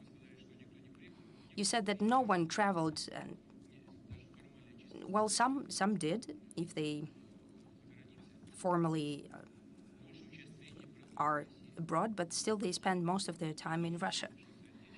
These are our former compatriots, well, compatriots in general. They often travel to work in Russia. You know, the world of science, as well as the world of art, does not tolerate artificial limitations and borders. People should feel free. We're not going to lock anyone down here, but we'll welcome everyone who would like to go to Russia. And generally, we succeed. Well, maybe indeed we should increase the horizon for our planning. We have a 5-year-long mega grant, right? Maybe we should extend them. I think that these matters have to do with budget financing, but I think it can be done. Today we could expand the horizon.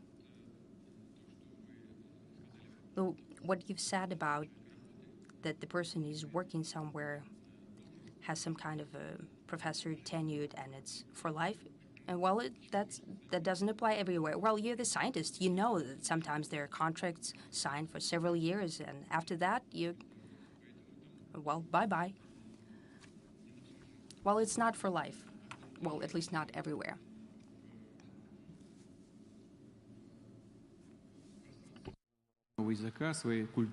But living in the area of your culture, of your language. It's for life, and this freedom has to be given to those who work in culture and science, scholars. We have to set in place conditions that are going to be more attractive than the ones offered abroad. It's not going to be easy, but this is the path we are following, and we will show results, and we would probably extend the horizon of planning. One way, please. A professor from Chongyang Institute, Lemay University of China. Actually, this time I'm visited Russia more than 20 cities, and I wrote a lot of articles to tell Chinese people a real Russia, because in China there are a lot of people, they care about Russia, and especially they care about you, your safety. And so my question is that, because I know you maybe will have a lot of pressure and a burden, and do you feel scared or nervous or anxiety, especially under the threat from the West? And so did you create a new Russia, or Russia destiny create you? So, so I think that the second question is that what do you want to say to Chinese people, and what's your comments on the past 10 years Russia and China relationship, and what's your predictions and expectations on the future of Russia and China relationship? Thank you so much. You know, when I work, I never think about any historic achievements. I think what I need to do and what I cannot do without. This is the most important thing. And in that sense, the circumstances, the country you end up in, they make a contribution to forming the personality of a human being. And I myself am no exception to that. Well, as far as fear goes, many would probably love to hear me say that I'm scared. But if I were scared, I would never have done anything. And I cannot be guided by such motives. Given the position I hold, I need to be guided only by the interests of the Russian citizens, the Russian state. And this is what I'm doing, and something I'm going to continue to do. I'm going to do what I think to be right for the benefit of my country and my people. As far as the Russian-Chinese relations go, over the last year, over the last decade, they have been propelled to a whole new level of openness, mutual trust, and efficiency. Country-wise, China is our biggest trade partner. We are working together in almost all, if not all, areas. In the military field in particular, we hold joint exercises all the time. In military and technical field, we have relations based on trust. Probably this is unparalleled as far as the history of our countries goes.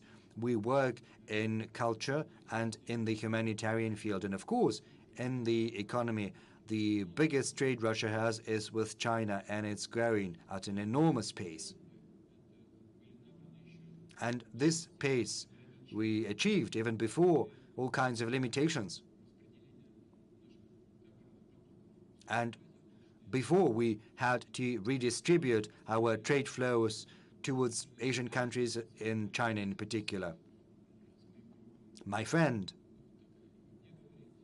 and here calls me a friend as well, and I think him to be my friend, President Xi, we have decided to achieve a certain level of bilateral trade, and we are moving towards that at a higher pace than we planned, than we anticipated.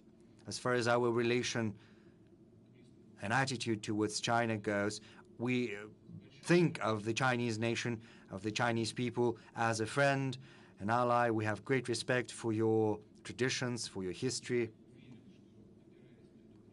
And I'm confident that based upon this solid foundation, we are going to forge ahead with confidence. As far as fears go, Professor Wan has said, this year, since spring, the nuclear topic popped up, and you spoke about that. And many people got nervous because they remembered what you used to say at the Valdai Forum 4 years prior, that we would get to the paradise, all of us. But we're in no haste to get there, right? You were giving it some thought, and it makes me nervous. Well, I did it on purpose, to make you anxious. Well, mission accomplished. Thank you. Mohammed Iksan, please. From Kurdistan region of Iraq. I'm so glad to be here, Mr. President, really. I have one direct question for you. The topic of the session is post-hegemonic war, justice and security for everybody. Do you think at this stage, Kurds in 4 parts of Kurdistan, they are going to have better security and more justice for their future? If you don't mind to elaborate more. And as you mentioned that in Central America and in Africa, Russian flag is everywhere. You have people who loves and who support Russia. Be sure also in Middle East you have a lot of supporters and a lot of lovers for Russia and mainly for President Putin. Thank you. Спасибо. Thank you. For the last part of what you said, especially, yes, flags are also flying in European countries and in the US as well. We've got many supporters over there. And in the US, there is a big chunk of population who stick to traditional values, and they're together with us. As far as Kurds go, I said that on multiple occasions, not just about Kurds, the Kurdish people, but also all peoples. We need to strike a balance of interests. Only if a balance of interests is achieved will the world be stable, and the same goes for the future of the Russian and the Kurdish people. Thank you. Let's move on. I think Mrs. Starish is over there. Thank you. Good evening. Konstantin Starish, the Republic of Moldova. I represent the parliamentary opposition, of course, opposition, because our leadership, to our bane and the bane of our nation, so far seems to prefer other destinations for its foreign voyages, and as a result, Chisinau is almost in complete blackout. There's no light. So I have a question, but I also have an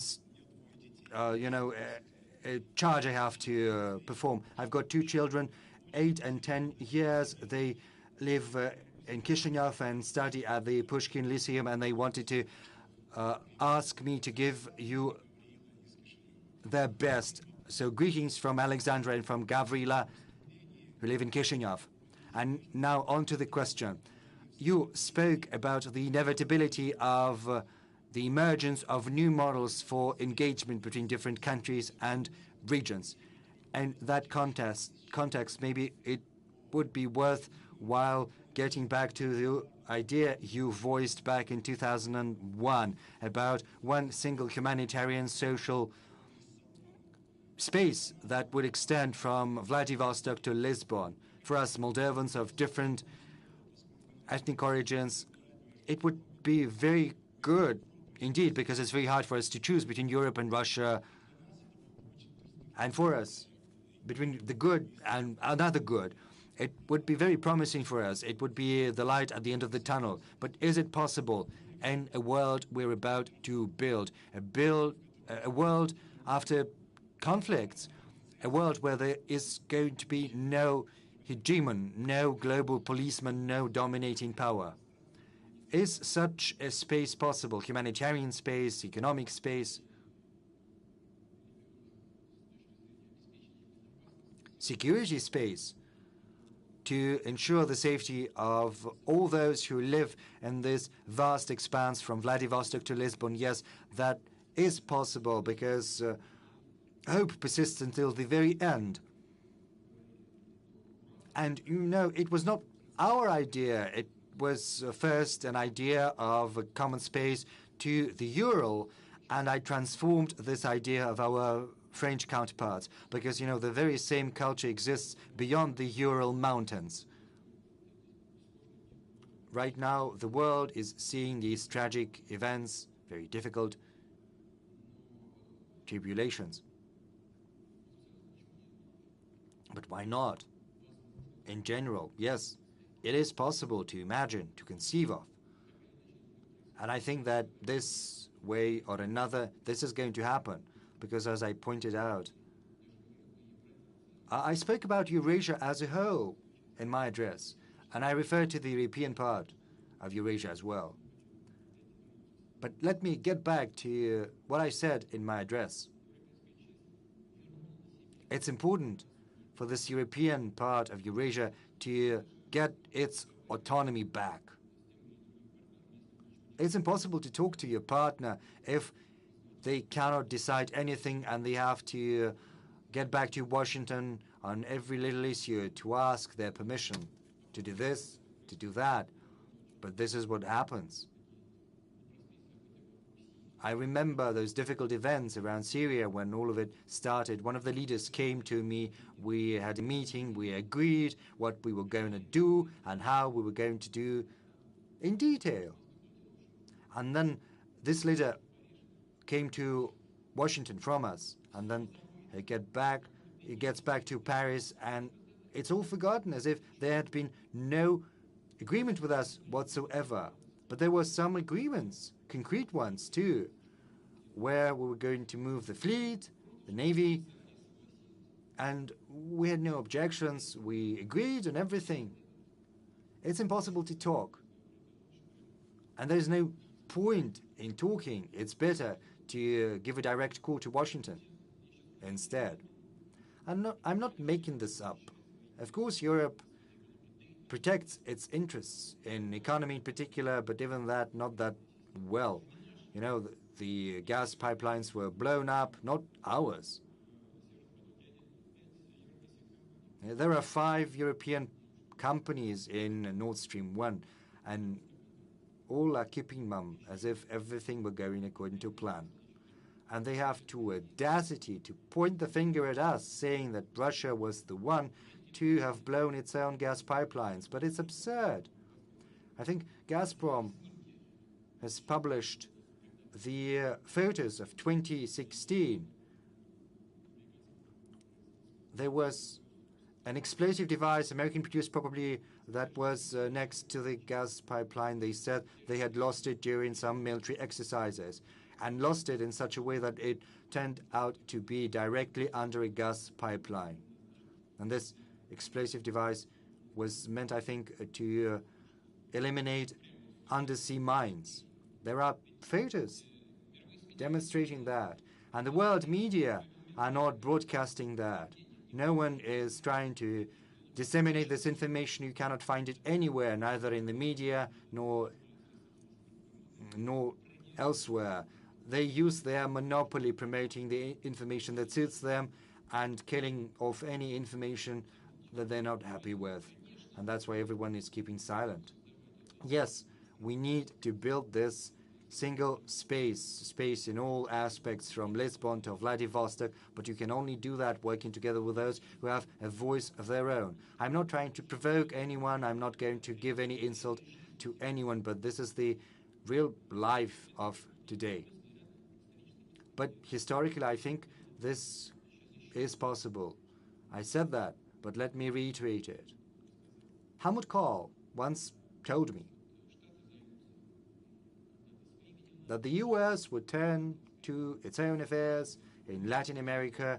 He said Asia would develop strongly following its own path. He said if European civilization wants to preserve itself as a world center, then it has to be together with Russia. This is the position Helmut Kohl espoused. Right now, the current leadership of Germany probably has different views. But it's up to European countries to decide. But I would like to get back to what you started with. You said there was a blackout. We do not understand why this happened. We have nothing to do with that whatsoever. But why am I saying this? Everyone is always laying the blame for everything on Russia. If the lights go out somewhere or something else happens, Russia is always to blame. You know, this movie, a chapel of the 12th century, are we the ones to have destroyed it as well, as the famous movie says? But I would like to inform you. And what I'm going to tell you is truth and nothing but the truth. When we were engaged in talks with the Moldovan government on gas supplies, on gas prices,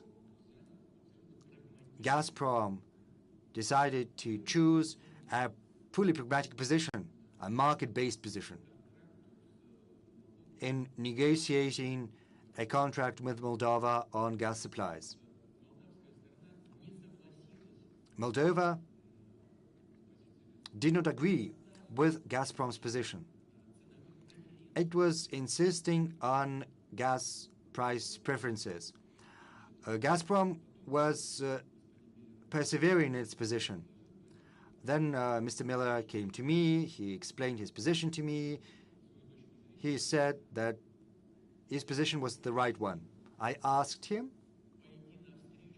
to accommodate the Moldovan requests, taking into account the financial and the economic capabilities of Moldova.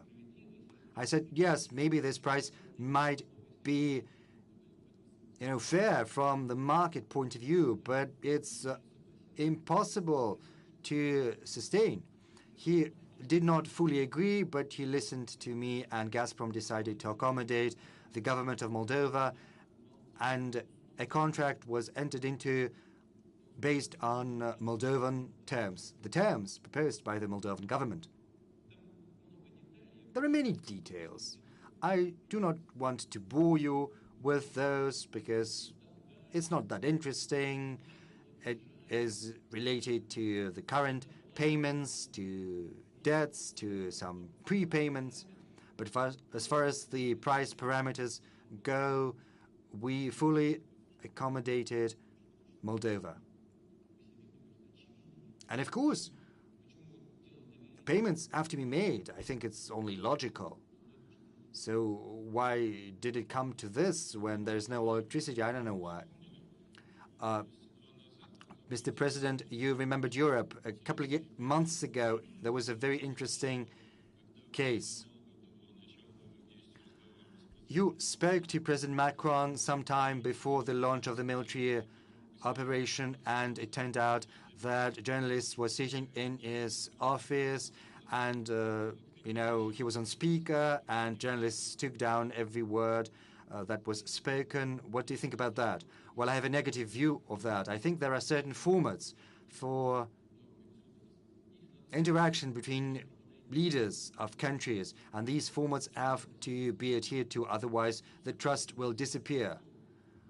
In general, there's, nothing bad if what we are talking about, if, our assessments make their way to journalists, but you have to warn about that. And you were not warned. No, I was not. Especially if it's a telephone conversation via a closed line. We always assume that these talks are confidential and they're not subject to publication. And whatever is published, it should be agreed upon by the two parties. And when President Macron calls you, do ask him if there is anyone in the room with him. Well, I assume that someone is listening on. I see. And the first row, our guest from Indonesia.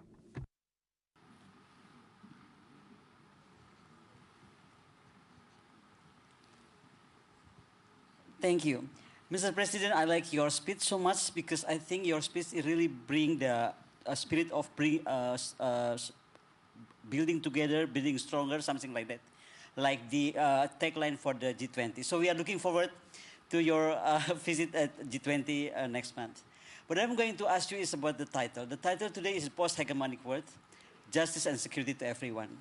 I wonder because President Sukarno, our president, in 1955, already said that all these security alliances is dangerous to the world. You are in Security Council, China in Security Council.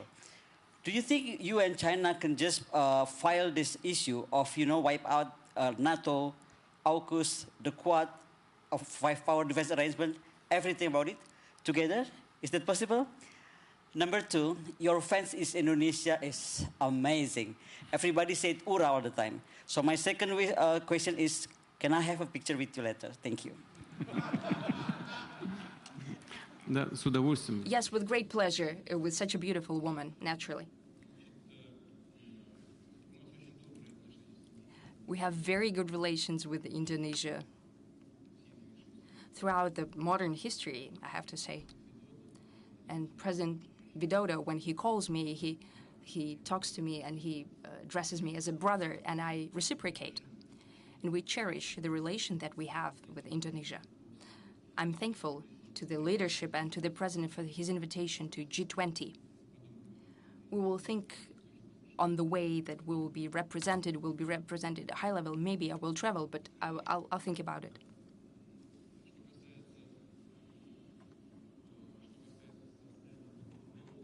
As for the creation of new blocs in Asia, I think that's an attempt to transfer to Asia the system of bloc thinking that has failed in the Atlantic region, and it is a nefarious idea.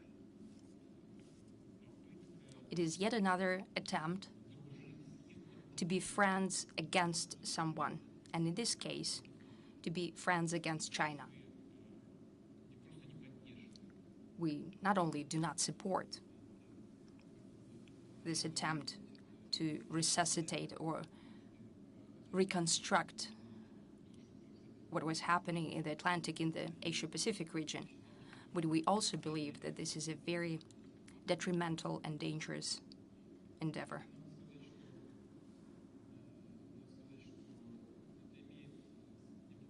I have to say that it has grave ramifications for participants or for allies of the United States themselves. As we know, some submarines contracts have been taken away from them and so on. Well, nothing is done yet, but the negative consequences for the U.S. allies are already in place. If such practice continues, the number of these blunders will only increase. Naturally, we have always been against such policies. General Sharma wanted to ask a question. I know that. But first, please wait for the mic. In a post-hegemonic world, what role you expect India to play?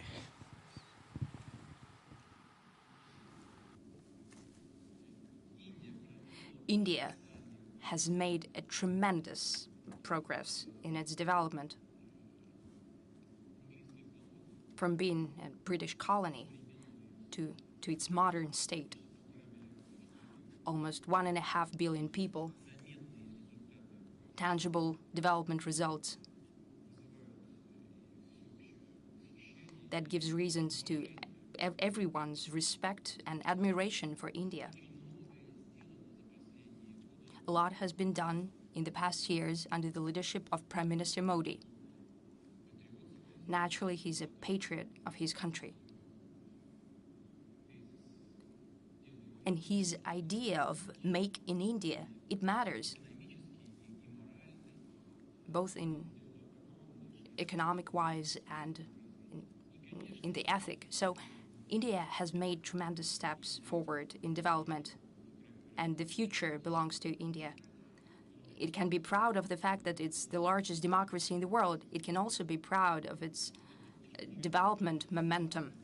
This is a very important foundation that India is building on. We have a special relationship with India. It has been underpinned by a very close ally relationship over many decades. We've never had any difficult issues. We've always supported each other. And that is happening right now, and I'm sure this will be the case in the future as well. Right now, economic cooperation is increasing. Prime Minister Modi has asked me to, well, just to give you an example, we have increased trade volumes. As an example, Prime Minister Modi has asked me to increase supply of fertilizers, and that is very important for Indian agriculture, and we've done that. Do you know how much we've increased the volume? 7.6 times. That's the increase, not just some percentage, but 7.6 times. So almost the trade in agriculture has almost doubled. We have continued relationship in military and technical cooperation. Prime Minister Modi is one of those people in the world who is capable of conducting an independent foreign policy in the interests of its nation, despite any attempts to do some detente or to limit something. He's like an icebreaker moving in the necessary direction for the Indian people. And I'm sure that India has a great future and an increasing role in the global affairs. Since we are talking about fertilizers, I'm thinking back to Brazil right away. Where is Igor Gilov? He's over there. Well, by the way, we've agreed with Brazil that fertilizer supply will increase. Unfortunately, it went down. I don't know why it's happening, maybe because of logistics. I think it has decreased by several percent. I think he's left the audience. Then I'll ask you the question that I know he wanted to ask. I think the elections are looming in Brazil. So what do you think? Lula is coming back. Are you in good relationship with him? Yes, we have good relationship with Mr. Lula, with Mr. Bolsonaro. We're not interfering in the domestic processes. That's the most important thing. That we know that in India, despite even difficulties, there is consensus about our cooperation in Brics and in other formats as well. It's of principal importance for us. We also have a consensus regarding cooperation with Brazil. We believe Brazil is one of our most important partners in Latin America. That's the way it is, and we'll do everything in our power to develop them further. Well, since we started on the BRICS topic, there was an initiative pitched, I think, about 2 weeks ago that Saudi Arabia wants to join it. Do you support it? Yes, we support it. For that, we need the consensus of all BRICS countries. But Saudi Arabia is a rapidly developing country. It has to do not only with the fact that it's a leader in hydrocarbon production and oil production. It has to do with the fact that the Crown Prince of Saudi Arabia has tremendous plans on diversification of the economy. It's very important. He has a tremendous national development plan dedicated to that. And I'm positive. I know that they use their energy, vibrance of Crown Prince will translate into reality. And of course, Saudi Arabia is worthy of being a member of major international associations like BRICS or Shanghai Cooperation Organization. We've recently defined the status of Saudi Arabia in the SCO, and we'll develop our relation with that country both bilaterally and multilaterally. Right now, in the West, a lot is being written about that Ben Salman is being cheeky with Americans because of you. Well, that's not true. Ben Salman is a decisive young person. He has character. It's apparent. He doesn't need to, well, someone doesn't need to be cheeky with him. Then you won't hear some harsh evaluations coming from him then. You need to respect Crown Prince and Saudi Arabia itself. And they will reciprocate. And they will reciprocate the cheek. Mohammed Javad. Yes, and as for us, sorry, this is complete nonsense. Because Crown Prince and the Saudi leadership are following their own national interests. And if we're talking about decreasing or increasing production, and I know Crown Prince personally very well, I know what kind of ideas he's following. Nationally, he's following the national interests, and he wants to balance out the energy markets. And in that sense, and there is no irony here, his position is very well balanced. It wants to strike a balance between the producers and the consumers on the market, because the energy markets are not about the pricing, the end pricing. That's not the most important thing. That's just the current political or economic climate. But for the international energy market, the most important thing is predictability and stability. That's what matters. And Crown Prince strives for that, and in general, he achieves what he wants. So you cannot take advantage of him as well. No, for sure not. I'm bringing a lot of respect and love from Islamabad, Pakistan. Director General of Pakistan House, Mohammad Athar Javed. You see, I really appreciate your comprehensive and very incisive analysis of the situation. My question relates to a very important factor.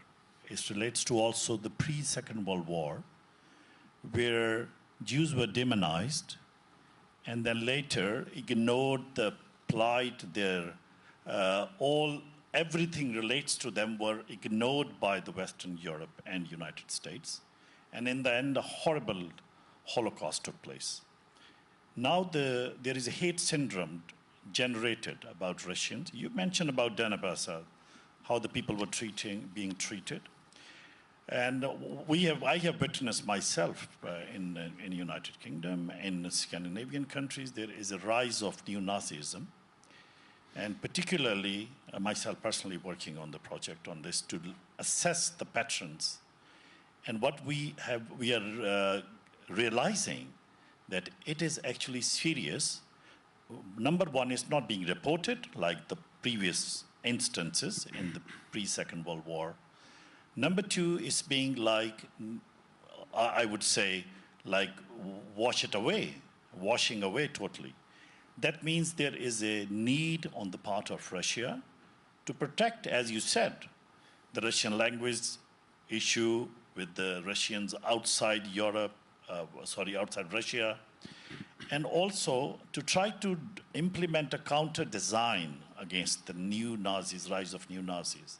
It's a very serious threat.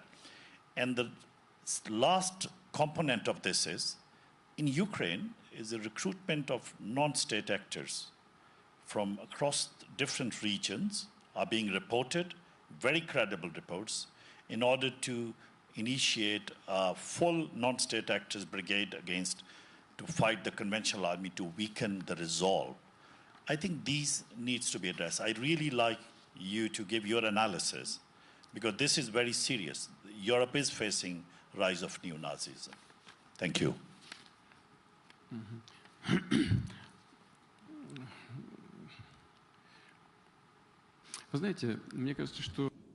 You know, I think that one of the most serious and fundamental issues of those who allegedly care about the future of Ukraine, of the so-called Ukrainian nationalists, is in the fact that there is a connection, a nexus between the neo-Nazi and neo-fascist movement.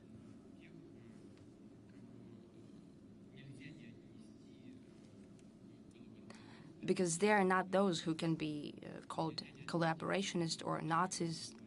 They cannot be characterized as those who, upon task of the Nazi authorities, eliminated Jews, Russians, Poles, and others on the occupied territories during the Second World War. You cannot distinguish between today's Jingo, Patriot, and nationalist and Bandera followers. They're basically the same thing.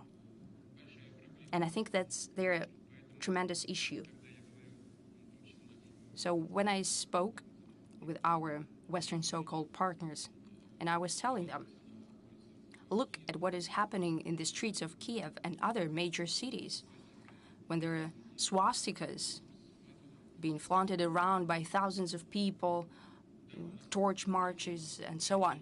Yes, we might have some manifestations as well. This is a very infectious disease in other countries as well, but we're fighting against it. But they support that at the national level. This is an issue. It's being disregarded and kept silent, but it exists.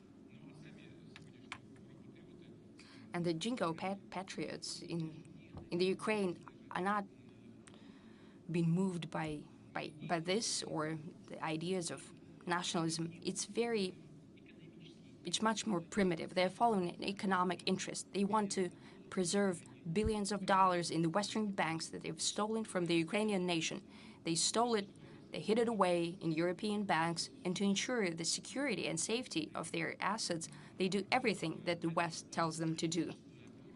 Putting that in the shape of nationalism and presenting it to its own nation as a fight for the interests of the Ukrainian nation, that is what's happening in reality.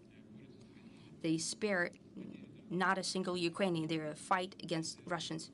There are losses, and I'm talking about that knowingly, and I say that with regret.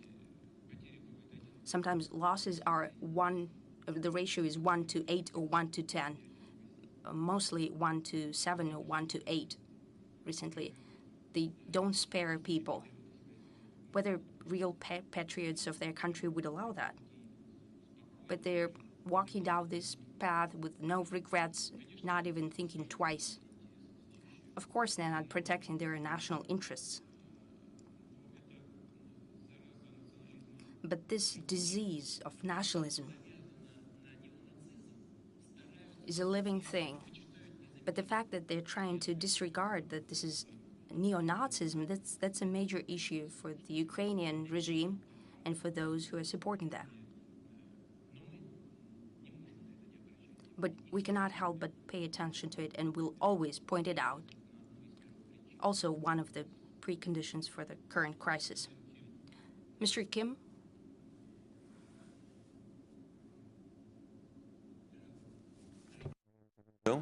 From South Korea. It's my second time to join the Valdai Club, and I learned a lot, and I thank you very much for providing the chances to think many things. And I have some questions about the personal reasons about the security.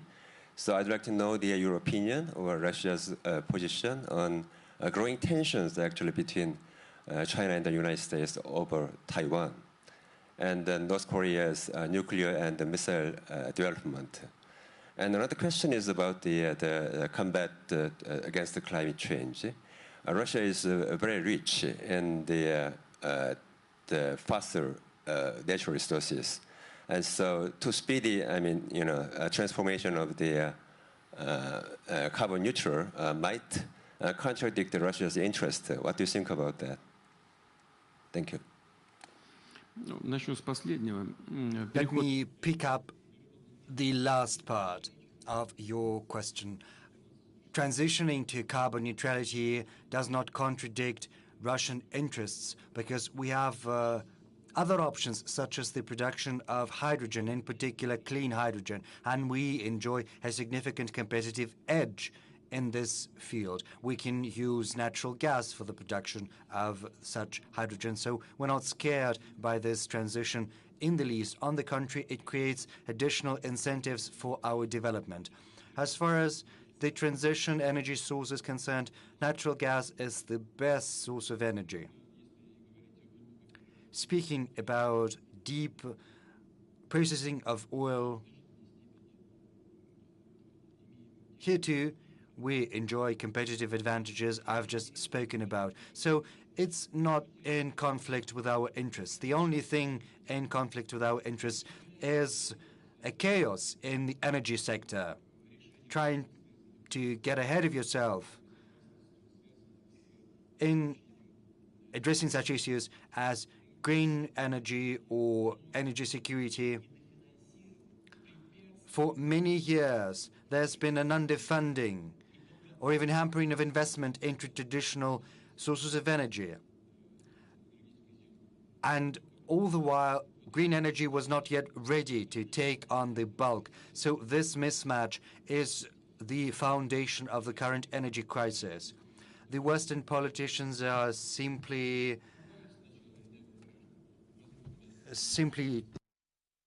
talking the talk, trying to scare their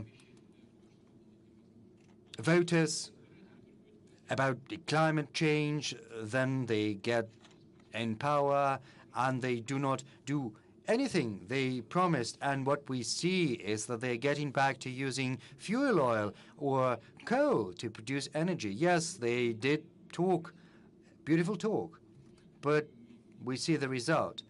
And it's not Russia that is to blame. We are willing to provide our gas. Why refuse it? Even after the pipelines have been blown up, still we have one string that can be used.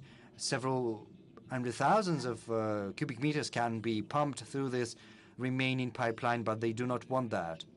Systemic measures aimed at curbing the development of traditional energy sources have resulted in the current energy crisis. There is no funding, banks provide no loans, and not just in Europe, but also in the US. Banks are reluctant to provide loans. There is no insurance. No land is being allocated for that, for pipelines in particular, and for the transportation.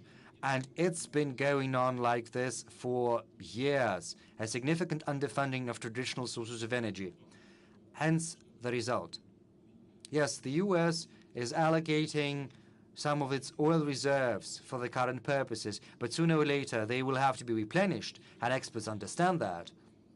Today they are taking out of their strategic reserves. Tomorrow they will have to replenish them to supply. They say that they are going to replenish them once the prices go down, but so far they stay very high. So willy-nilly they will have to buy at high prices, and we've got nothing to do that. To blame for that are the systemic errors committed by those who were supposed to care for this sector. Now, as for North Korea and Taiwan, Taiwan indubitably is an inherent part of the People's Republic of China, and this is the position we've always adhered to. It remains unchanged. All provocative gestures, such as the visits to Taiwan by the US highest dignitaries, are seen in Russia as nothing but a provocation. Why do that? Honestly, I cannot answer that. You know, I've known many of you for many years, and we speak the same language. But let's speak as if we're one family, in plain terms. You see this strategy in Ukraine. The whole West has pounced on us, trying to bring down our economy, funneling millions of dollars in arms, and Ukraine fighting Russia. So why sour their relations with China at the same time? Are they mad or what? It's against all common sense. Why did that old woman have to go to Taiwan, provoking China to respond,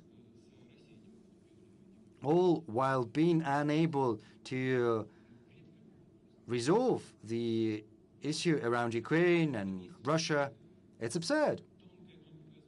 some might think that, you know, there's some calculation, but I think it was not calculated at all. All there is to it is arrogance and also sense of impunity. This is what underlies such irrational actions. Our position is clear. I've already expressed it.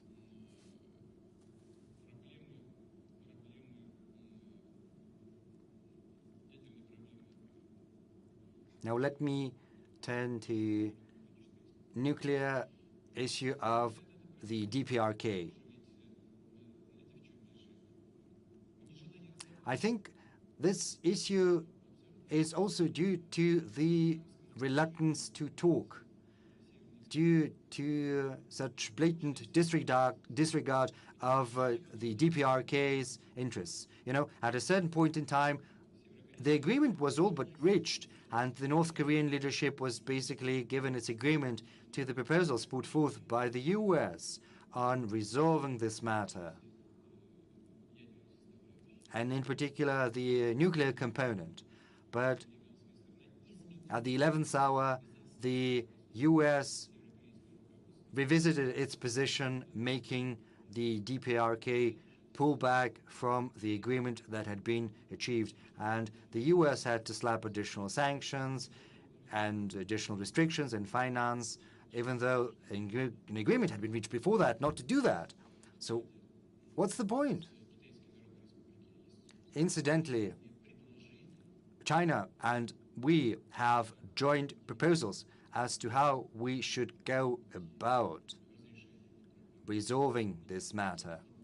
These proposals have been formulated in 2 documents that we have put forth. Everyone is well aware of that, and we will stick to this jointly agreed position. By the by, as far as the humanitarian issues go and related matters, we need to understand the current state of affairs. The DPRK economy is in the needs of its rank-and-file citizens, and we should not, you know, drive too hard because there are humanitarian concerns to think about. We have very good relations with the Republic of Korea, and we always enjoyed the benefit of having dialogue both with the DPRK and with the Republic of Korea. Right now, we know that the Republic of Korea has decided to supply weapons and arms to Ukraine. This is going to destroy our relations. What would Republic of Korea think if we resumed our military cooperation with the DPRK? Would you be happy? I would like you to think about that. Mr. President, since you have said that it's, you know, a family gathering, you know, through Poland.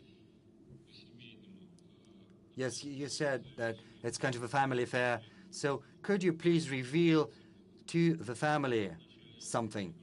There was a lot of speculation, you know. In February, you were in China. You met with President Xi. Did you warn him of your plans? No, I did not. You know, didn't he later said he was offended by that? Well, you know, the leader of China does not express any offenses like that. He is his own person, and we do not need to inform anyone because we are a sovereign country, just like the People's Republic of China. China sees full well how important an issue it is to Russia that NATO is trying to move its military infrastructure closer to its borders. China has seen what's been happening in the Donbas for the last 8 years, and China is fully capable of assessing the causes and the consequences of the coup d'etat that occurred in Ukraine in 2014. Of course, China and its leadership are championing well-balanced, pragmatic solutions. They are in favor of a peaceful resolution of the current Ukrainian crisis, and we fully respect that. Well, then Nelson Wong, please. Yes, is over there. Thank you. I'm Nelson Wong from Shanghai, China. It's a real honor, Mr. President. In your remarks, you mentioned that the rule-based order that was often used and it is still being used by the West, they come from nowhere, which is actually quite true, and this is also discussed quite frequently over the past 4 days in our discussions. So my question to you, Mr. President, is that looking forward, we are actually moving into a time without superpower, which was the topic of the first day of this year's discussion. So since the US, as the only superpower, is losing its control, and we're moving into a new era, this is not only the beginning of the end of the US superpower, but already we are in the process. So in a new phase, I believe we also need to have some rules. So if we are ever going to have any rules, what, in your opinion, Mr. President, are the most important? Of course, it's not there yet, but for argument's sake, what would you think would be the most important when it comes to setting up a new set of rules? Thank you.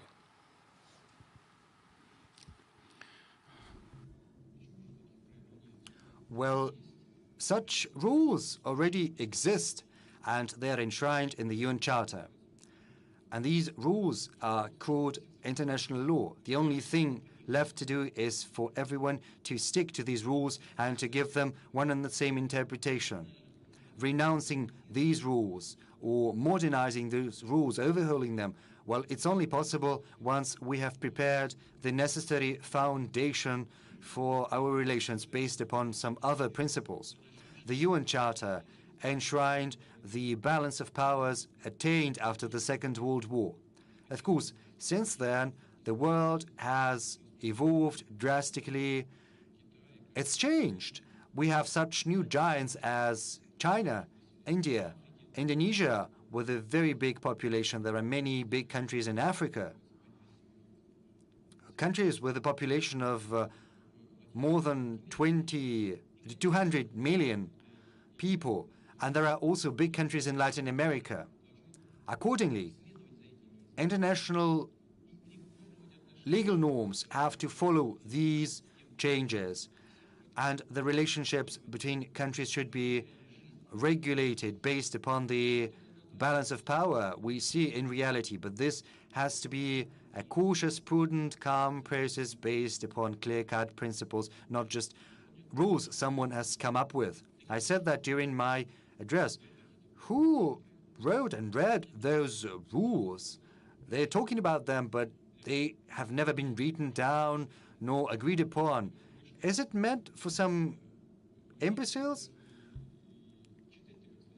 Maybe it's meant for those who do not know how to read. I don't know. What are these rules? Who has ever seen these rules? It's just absurd. But, you know, as they say, they are constantly insisting on them and say that if someone breaks these rules, then sanctions will be introduced. They are engaged in a trade war with China because of that. They're saying that China should do this and that in certain provinces of China, sticking to human rights and all that. These are tools to fight China. And these are tools of bad faith competition too. They're afraid of China's growing might. Hence, all these attempts at using human rights as a weapon trying to criticize what's happening in certain areas of China. All of that trying to pursue their own short-term economic interests. This is the only explanation they are trying to fight China as a growing rival. What should underlie our relations is respect for the interests of one another, openness, and as a common rule, legal norms that should be interpreted and applied by all members of the international community in the uniform fashion. We need to strike this balance of interests. We have to rebuild it, and then we should stick to these norms. But I think this has to be done publicly, not just behind closed doors, nor should it suit just the interests of one group of country. It should be in the interests of humankind as a whole. President Putin, let's stick to China and also get back to green energy. Understandably, the European energy market is going to be close to us in the next several years, probably going to be close to us completely. It's possible. Are we ready to build an infrastructure for Asian markets rapidly? Well, you know what we did not based on short-term fluctuations. You know, the power of Siberia was not built due to the developments in Ukraine. The power of Siberia was constructed because we understood full well that the needs of our friends in China in energy were growing, and we had a chance to satisfy those needs. We are engaged in talks with India about different modes of supplying our energy resources to India. We're also going to talk to other countries. We're also going to talk about LNG. You know, our share in the world LNG market so far is quite modest, but growing nonetheless, and we're going to keep at it. And let me say that what we're doing is not due to the current developments. These are just general trends. In PPP terms, the economy of China is bigger than the US economy. It's a fact. And the needs of China are growing. Moreover, they are our friends and neighbors. We've got great relations with them. We have a common border with China. So why not supply energy resources to them? And the same goes for other Asian countries. We did that, and we are going to continue to do that. We have just agreed on a new system via Mongolia. Mongolia is interested, just as China is. We are going to allow our friends and partners to our mining capacities as we used to do with Europeans and Americans. If they want to pull out from our market, let them. There are others who'll take their place. Whether that's good for them, well, I think it's bad for them. They are pulling out from our market, suffering losses, but whoever wants to enter our market, we welcome them. We're open to cooperation, and this process is going to continue. Are we ready for that? Yes, we've been ready for many years, and this process will continue. I see no barrier we cannot overcome. There's no issue we cannot resolve. Colleagues, there in the back, there are two hands. Yes. Alexei Dermont, Minsk, Belarus. Before I ask my question, Mr. President, I would like to give the words of support to you from many Belarusians. I meet with them on many discussion platforms. We discuss Ukraine in particular and the current developments. To you and to Russia, who is fighting Nazism in Ukraine, I would like to express my ardent support. My question is as follows. The West is basically erecting walls, introducing blockade, and exercising sanctions pressure on Belarus and Russia. Due to that, of particular importance is the new North-South corridor. It's important financially and logistically, and it's important to fill it with concrete projects bringing together both Belarus and Russia. But don't you think that now that Asia is on the rise and the East is on the rise, we have not just to develop the material infrastructure, we should also pay greater attention to the cultural and humanitarian component to make sure that our ideas and values coincide with the Asian countries and Eastern countries. Yes, you're quite right, but that's the work that we're doing, not only because someone is erecting walls from the West, but we've just always done that. You see that the main part of the population of Russia is situated in the European part. However, the territory, the vast majority of the territory is beyond the Ural Mountains. So Russia is a Eurasian country, and we always keep that in mind, and we always remember that. We have traditionally developed our relations with the Asian countries. And especially now when we see this explosive growth, well, not right now, but over the course of several years, we've kept track of that. So to a major extent, we have reorientated our cooperation with the Asian countries. Naturally, it is impossible to develop economic ties without paying attention to the humanitarian component.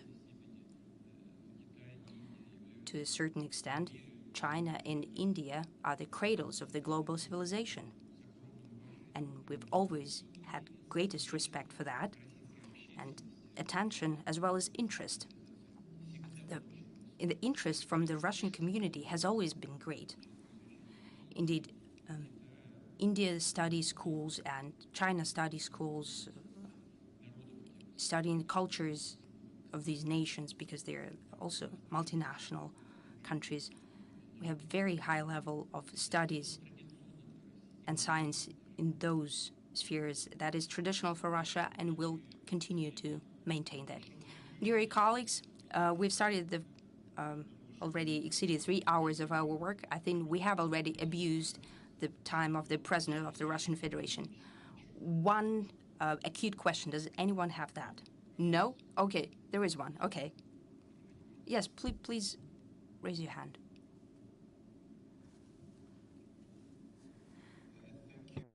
Pilanim Tembu from South Africa, the Institute for Global Dialogue.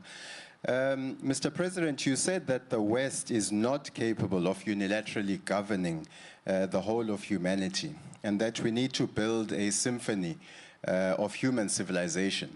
I'm interested in just an expansion of your thoughts on if we are to build a multipolar world order, on the importance of regional cooperation as a means of reinforcing and building the blocks of multipolarity. And then just a few words in terms of Russia's engagement with Africa, particularly related to the Russia-Africa Summit. Thank you.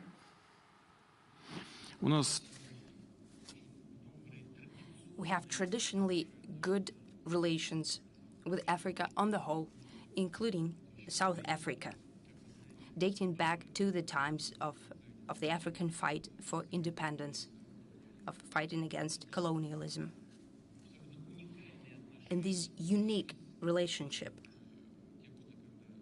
has been built over the time when Soviet Union, then Russia, has supported African states in their fight for their freedom.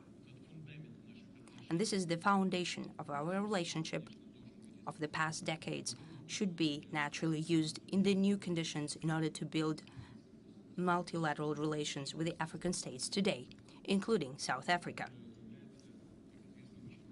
which, as we know, is a very effective and efficient partner within Brics as well. We cherish that.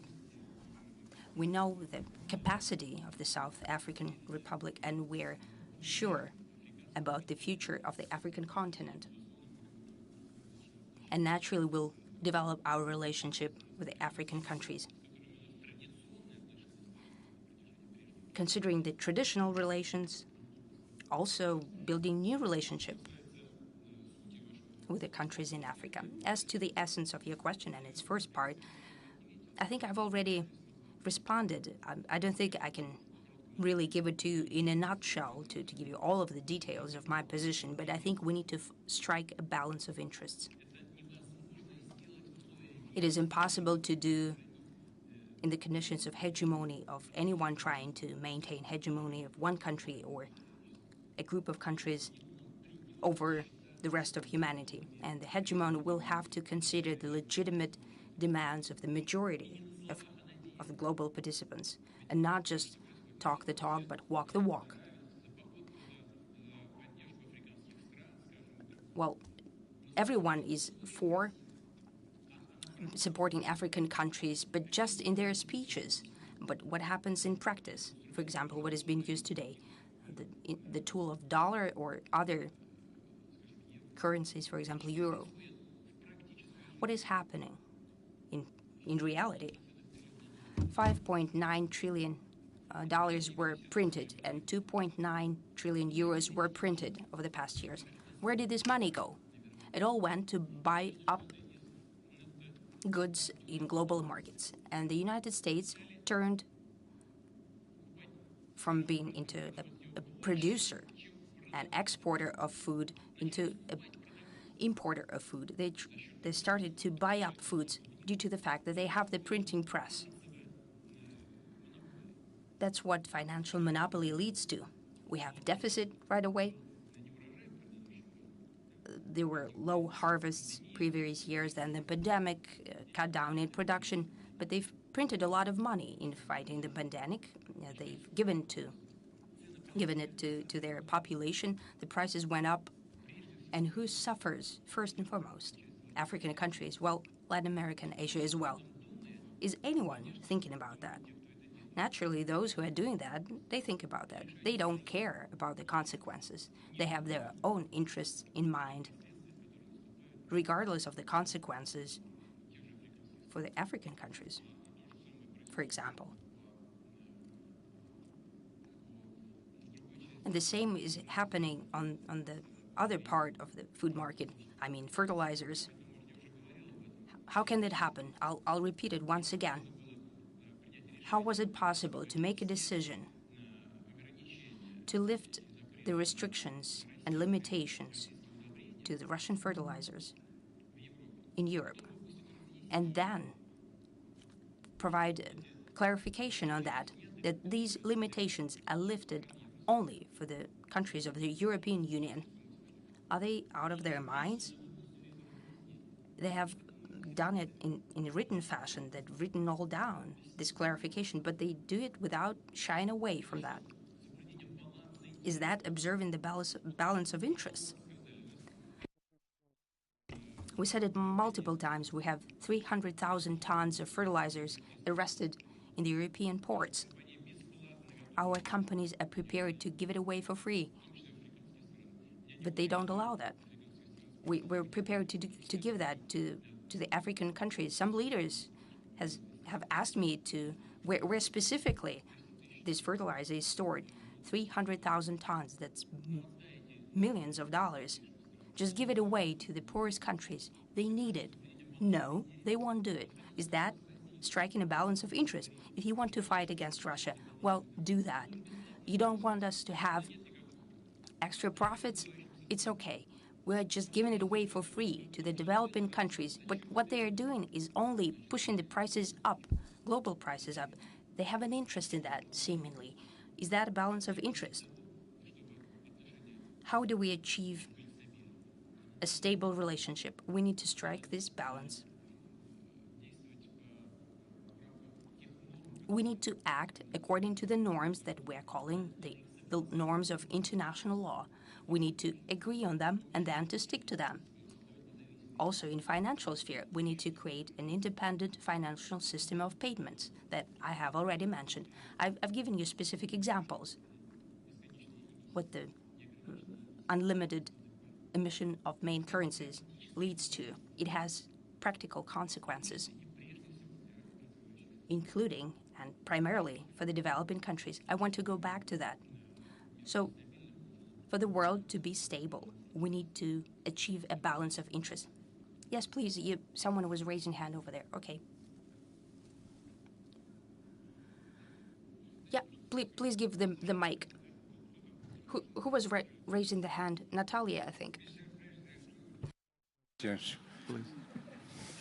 Наталью не похоже? You don't look like Natalia.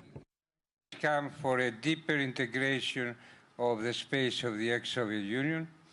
And my second question is, what is your message to the simple, average citizen of a Western country?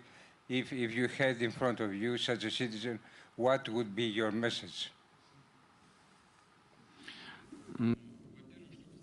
Well, the first thing, as for the integration, that is a very delicate matter. And I think that we need to do the same thing. I think the same thing applies to what I was saying. We need to strike a balance of interests. And it needs to be done professionally, without haste.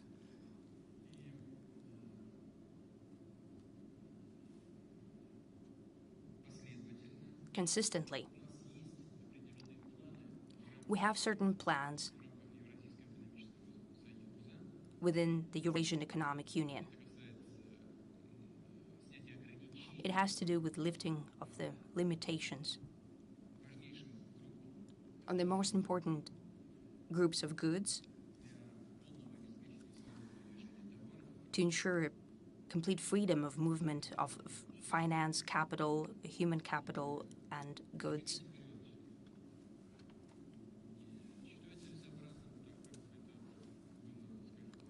I don't think we need to get ahead of ourselves as it happened in the European Union,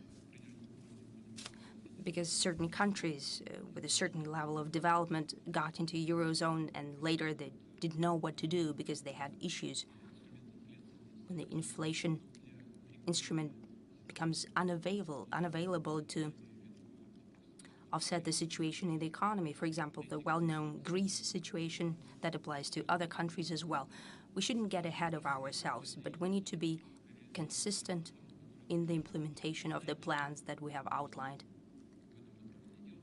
We know what needs to be done in this direction, and we'll do it, considering the positions of all participants of the process. As for our message to the regular citizens of the Western countries, of the United States and Europe, I'd like to say the main thing. Fight for higher wages.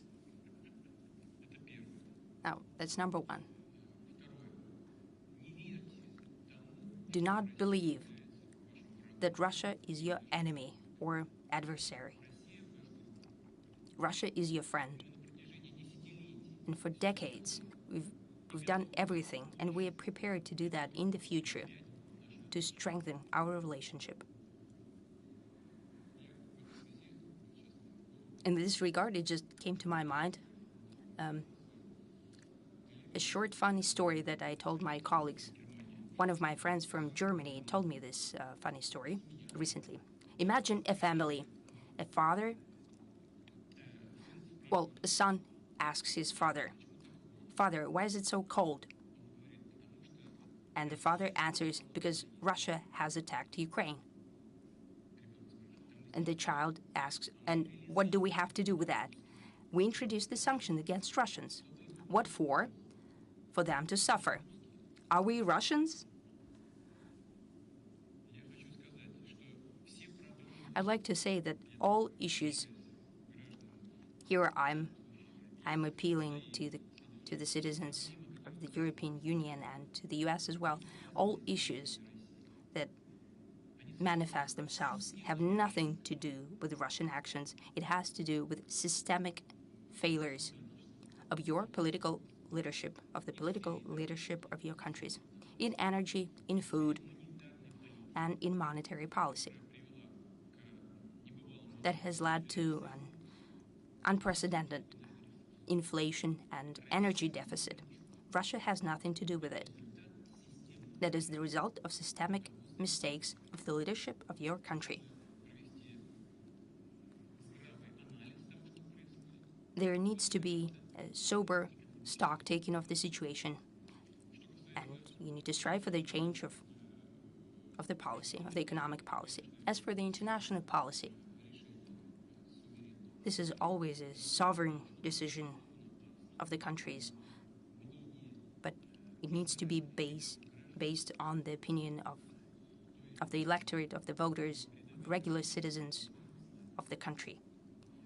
But the citizens must know, and I'll finish with that, with what I've started with. Russia is not an enemy, and it never had any nefarious intentions against the European countries or United States. And we know that Russia has a lot of friends there. We'll build our relationship with the so-called collective West based on that part of the population of the European countries and the United States. And the call to fight for higher wages, does it apply to the Russian citizens as well? Yes, great. Everyone has heard that. And I have to say that this is one of the principal issues that the government should deal with. And the trade unions are doing that precisely, despite everything. Despite special operations, or there is a complex dialogue in trilateral commission between the representatives of the employer, trade unions, and the government. This dialogue continues. We see that the nominal wages of the population is increasing. However, the real disposable income has decreased. I mean, the state of the Russian economy. With that state, we can solve this issue, and we need to do that in accordance with the plans of the Russian government. I hope that all tasks that we are facing will be solved. Thank you. So, well, I think, Mr. President, do not give orders here. I give orders here. I think this is called hegemony. Well, we haven't overcome it yet. Colleagues, I suggest we do a rapid Q&A. Let's start with Natalia, who was left out, then 2 other questions, and we'll wrap it up. Natalia, please. Good evening. Natalia Caesar, African Business Initiative Center. I've been doing international relationships for 15 years and public diplomacy as well. I'm a person who builds bridges. It's important for me to project the future actions. It's apparent that we're facing a new historical era. So when we turn the chapter of the current events, we'll need to shape new or other institutions for international partnership. And I think that we're not talking about the countries who've decided which side they're on, but countries who, due to their geopolitical situation, cannot openly express their position. Mr. President, how do you see the future institutions for international partnership? What kind of foundation for parity can Russia propose at the international level? What kind of faces, instruments, and mechanisms we need to find new partners, allies, and friends? Not just words, but in responsible way. Do you think that there is a need for a change, for us to build new approaches in international partnership of the future? Well, you know, you had a very wide question. Even if we call it a question, I think it's more of a position. What I wanted to say that I've basically answered that, what you've just asked. We should and we can highlight the cooperation primarily with the countries who are sovereign in making their fundamental decisions. That's number one. Number two, we need to attain consensus when making decisions. And number three, to achieve balance of interest. What kind of institutions could serve that purpose? Universal international institutions, and number one here is the United Nations. Alan Freeman, please.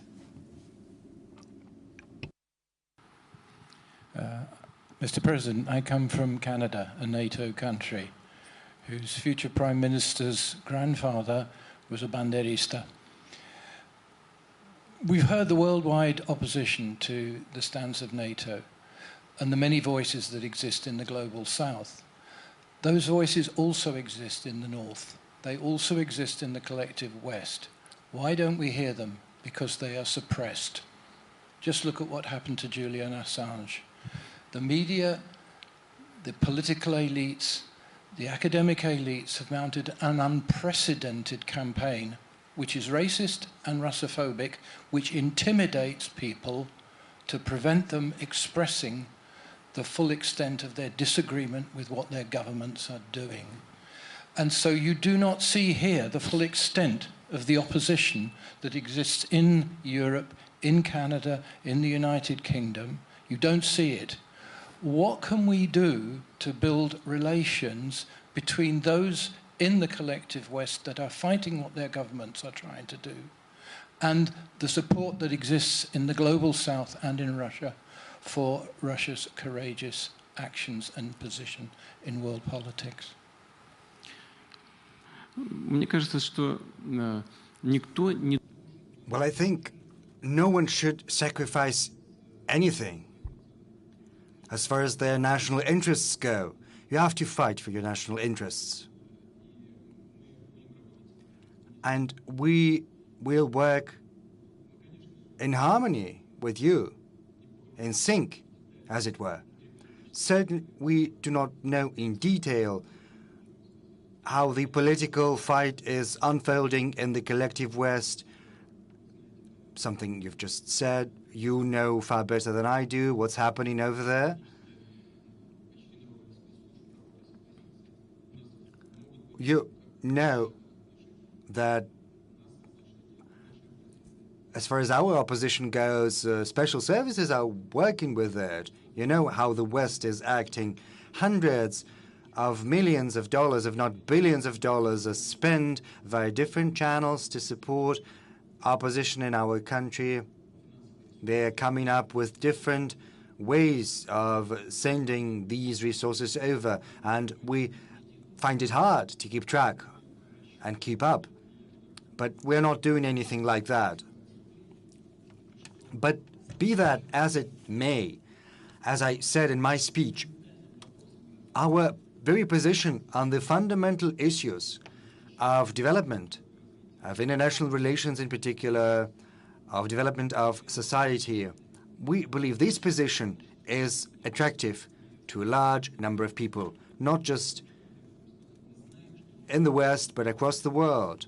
We know there are many supporters, many proponents over in the Western countries. And based on these proponents and supporters, we will build further our relations with the collective West. And to you, I would like to wish you every success in your fight for your national interests. I think this will be sufficient for us to be able to build good relations with Russia. Well, let's give me the last word. I would like to ask to raise your hand. Well, anyone who is there, raise your hand and I'll answer your question. Gabashtiat, please.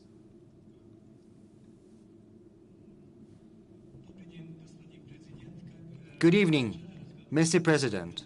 At the beginning of our conversation, you said a lot about the special military operation. You spoke about the goals, your assessment of the situation. My question is as follows. On February the 24th, did you think that after 8 months the operation would still be there, not just still continuing, but even getting worse? Now many people in the world are scared that a third world war could erupt. And you know, one of my favorite cities on the post-Soviet territory is Odessa. Give me a piece of advice. If I want to go there, say next summer, or maybe in 2 years, well, do not tarry. Go there as soon as possible. Oh, that's a joke. Okay, in 2 years maybe. And what visa should I apply for? Ukrainian or Russian? If I want to go there. You know, Odessa is truly one of the world's most beautiful cities. As is known, Odessa was founded by Catherine II. And even most extreme nationalists are reluctant, you know, to bring down the monument to the founder of the city. Odessa can be an apple of discord, or it can be a symbol of conflict resolution. It can serve as a symbol of a solution that can be found to everything that is currently unfolding, but it's not up to us. On many occasions we said that we are open to negotiations. And when I spoke at the Kremlin just some time ago, I said that publicly once again. But the current leaders of the Kyiv regime have decided not to pursue talks with Russia.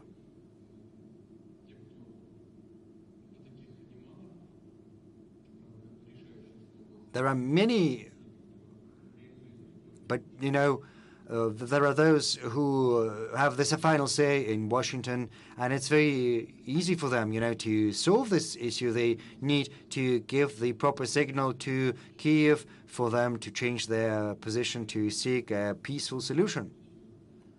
And that'll do it.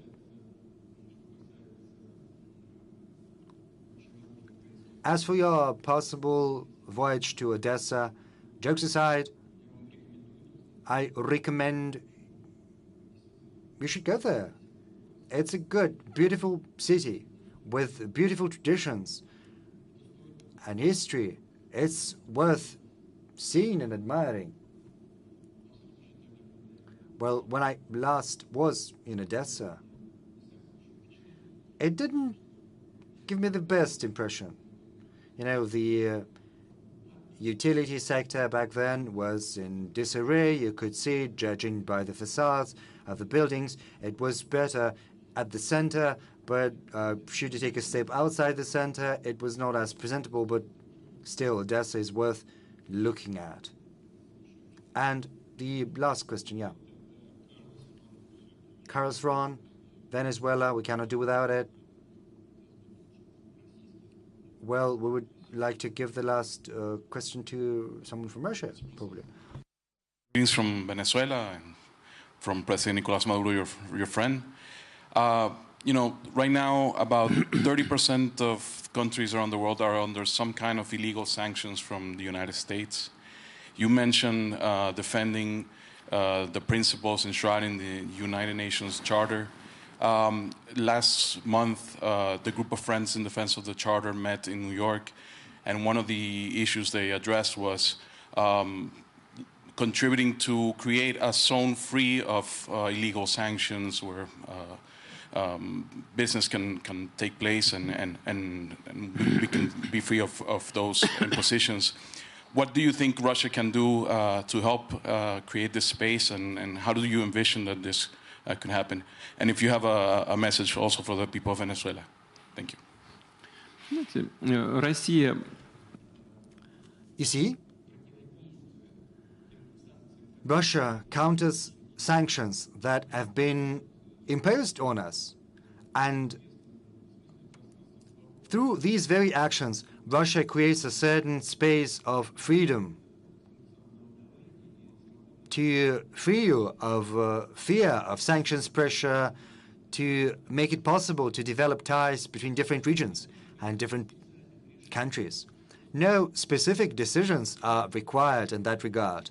The very example we give, I think, is very instructive. A colleague of yours has just asked me what signal we can send to the citizens of the West. I told him about these signals, and I also spoke about the errors committed by the leadership of the West in the global economy and global finance, in energy, in food.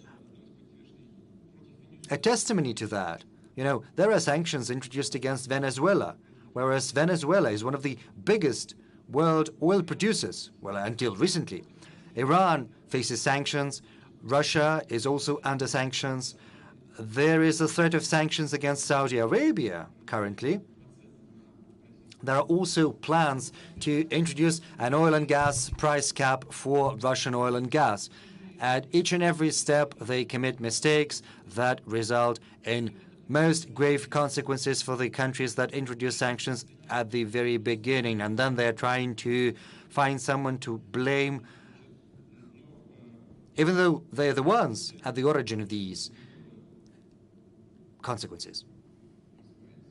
But all that notwithstanding, Venezuela is still developing. Yes, there are problems, but Venezuela is overcoming them. Look at sanctions against Russia. When they were introduced, our economy was expected to collapse, and we spoke about that at the beginning of our today's meeting. The blitz against the Russian economy failed. As you can see, our inflation rate is going to be 12% by the end of the year, more or less. And there is a downward trend. In the first quarter of next year, our experts project inflation to stand at around 5%, whereas European developed nations are facing 17% in the Netherlands, 23% in some other countries, so it's twice as high as here. Our employment rate is 3.8%. It's slower during the pandemic. Before the pandemic, it was 4.7%. The budget deficit next year is projected to be 2%, then 1.4%, and in a year, 0.7%. And it's almost in all Eurozone nations, it's higher. Our public debt is several, by magnitudes, it's smaller than in the US or in the European countries.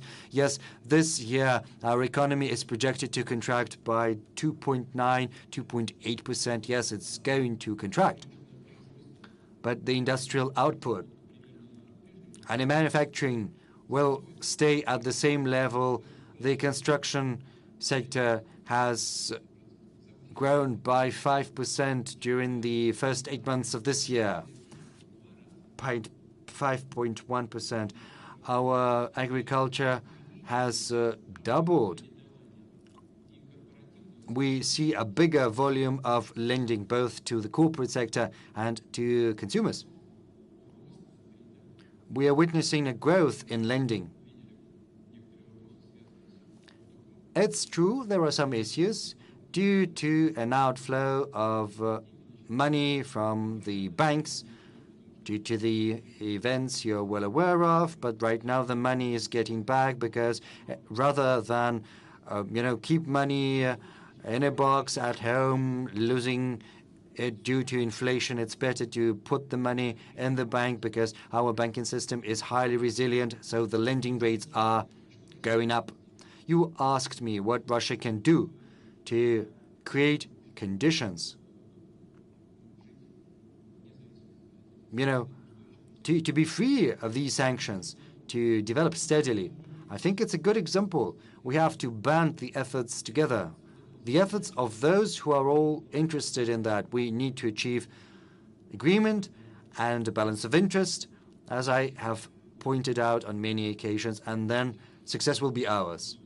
And I think, we can end. We can wrap it up at last. Mr. President,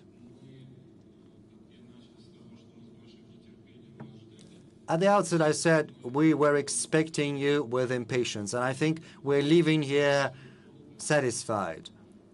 It'll give us a lot to think about. I sit in this chair, and I think impressions can differ, but I think this is one of our most successful discussions, given the range of topics and the overall ambience. A huge thank you, and we're already impatient to see you next year. I would like to say thank you to our moderator, and I would like to thank all of you for the interest you are showing in the relations with Russia. I refer to our foreign guests, and as far as all the experts of the Valdai Discussion Club are concerned, I would like to say thank you for working on this platform. Indubitably, you make a great contribution, tangible contribution, to the brainstorms that are in such great demand to take decisions at the practical level. A huge thank you to all of you.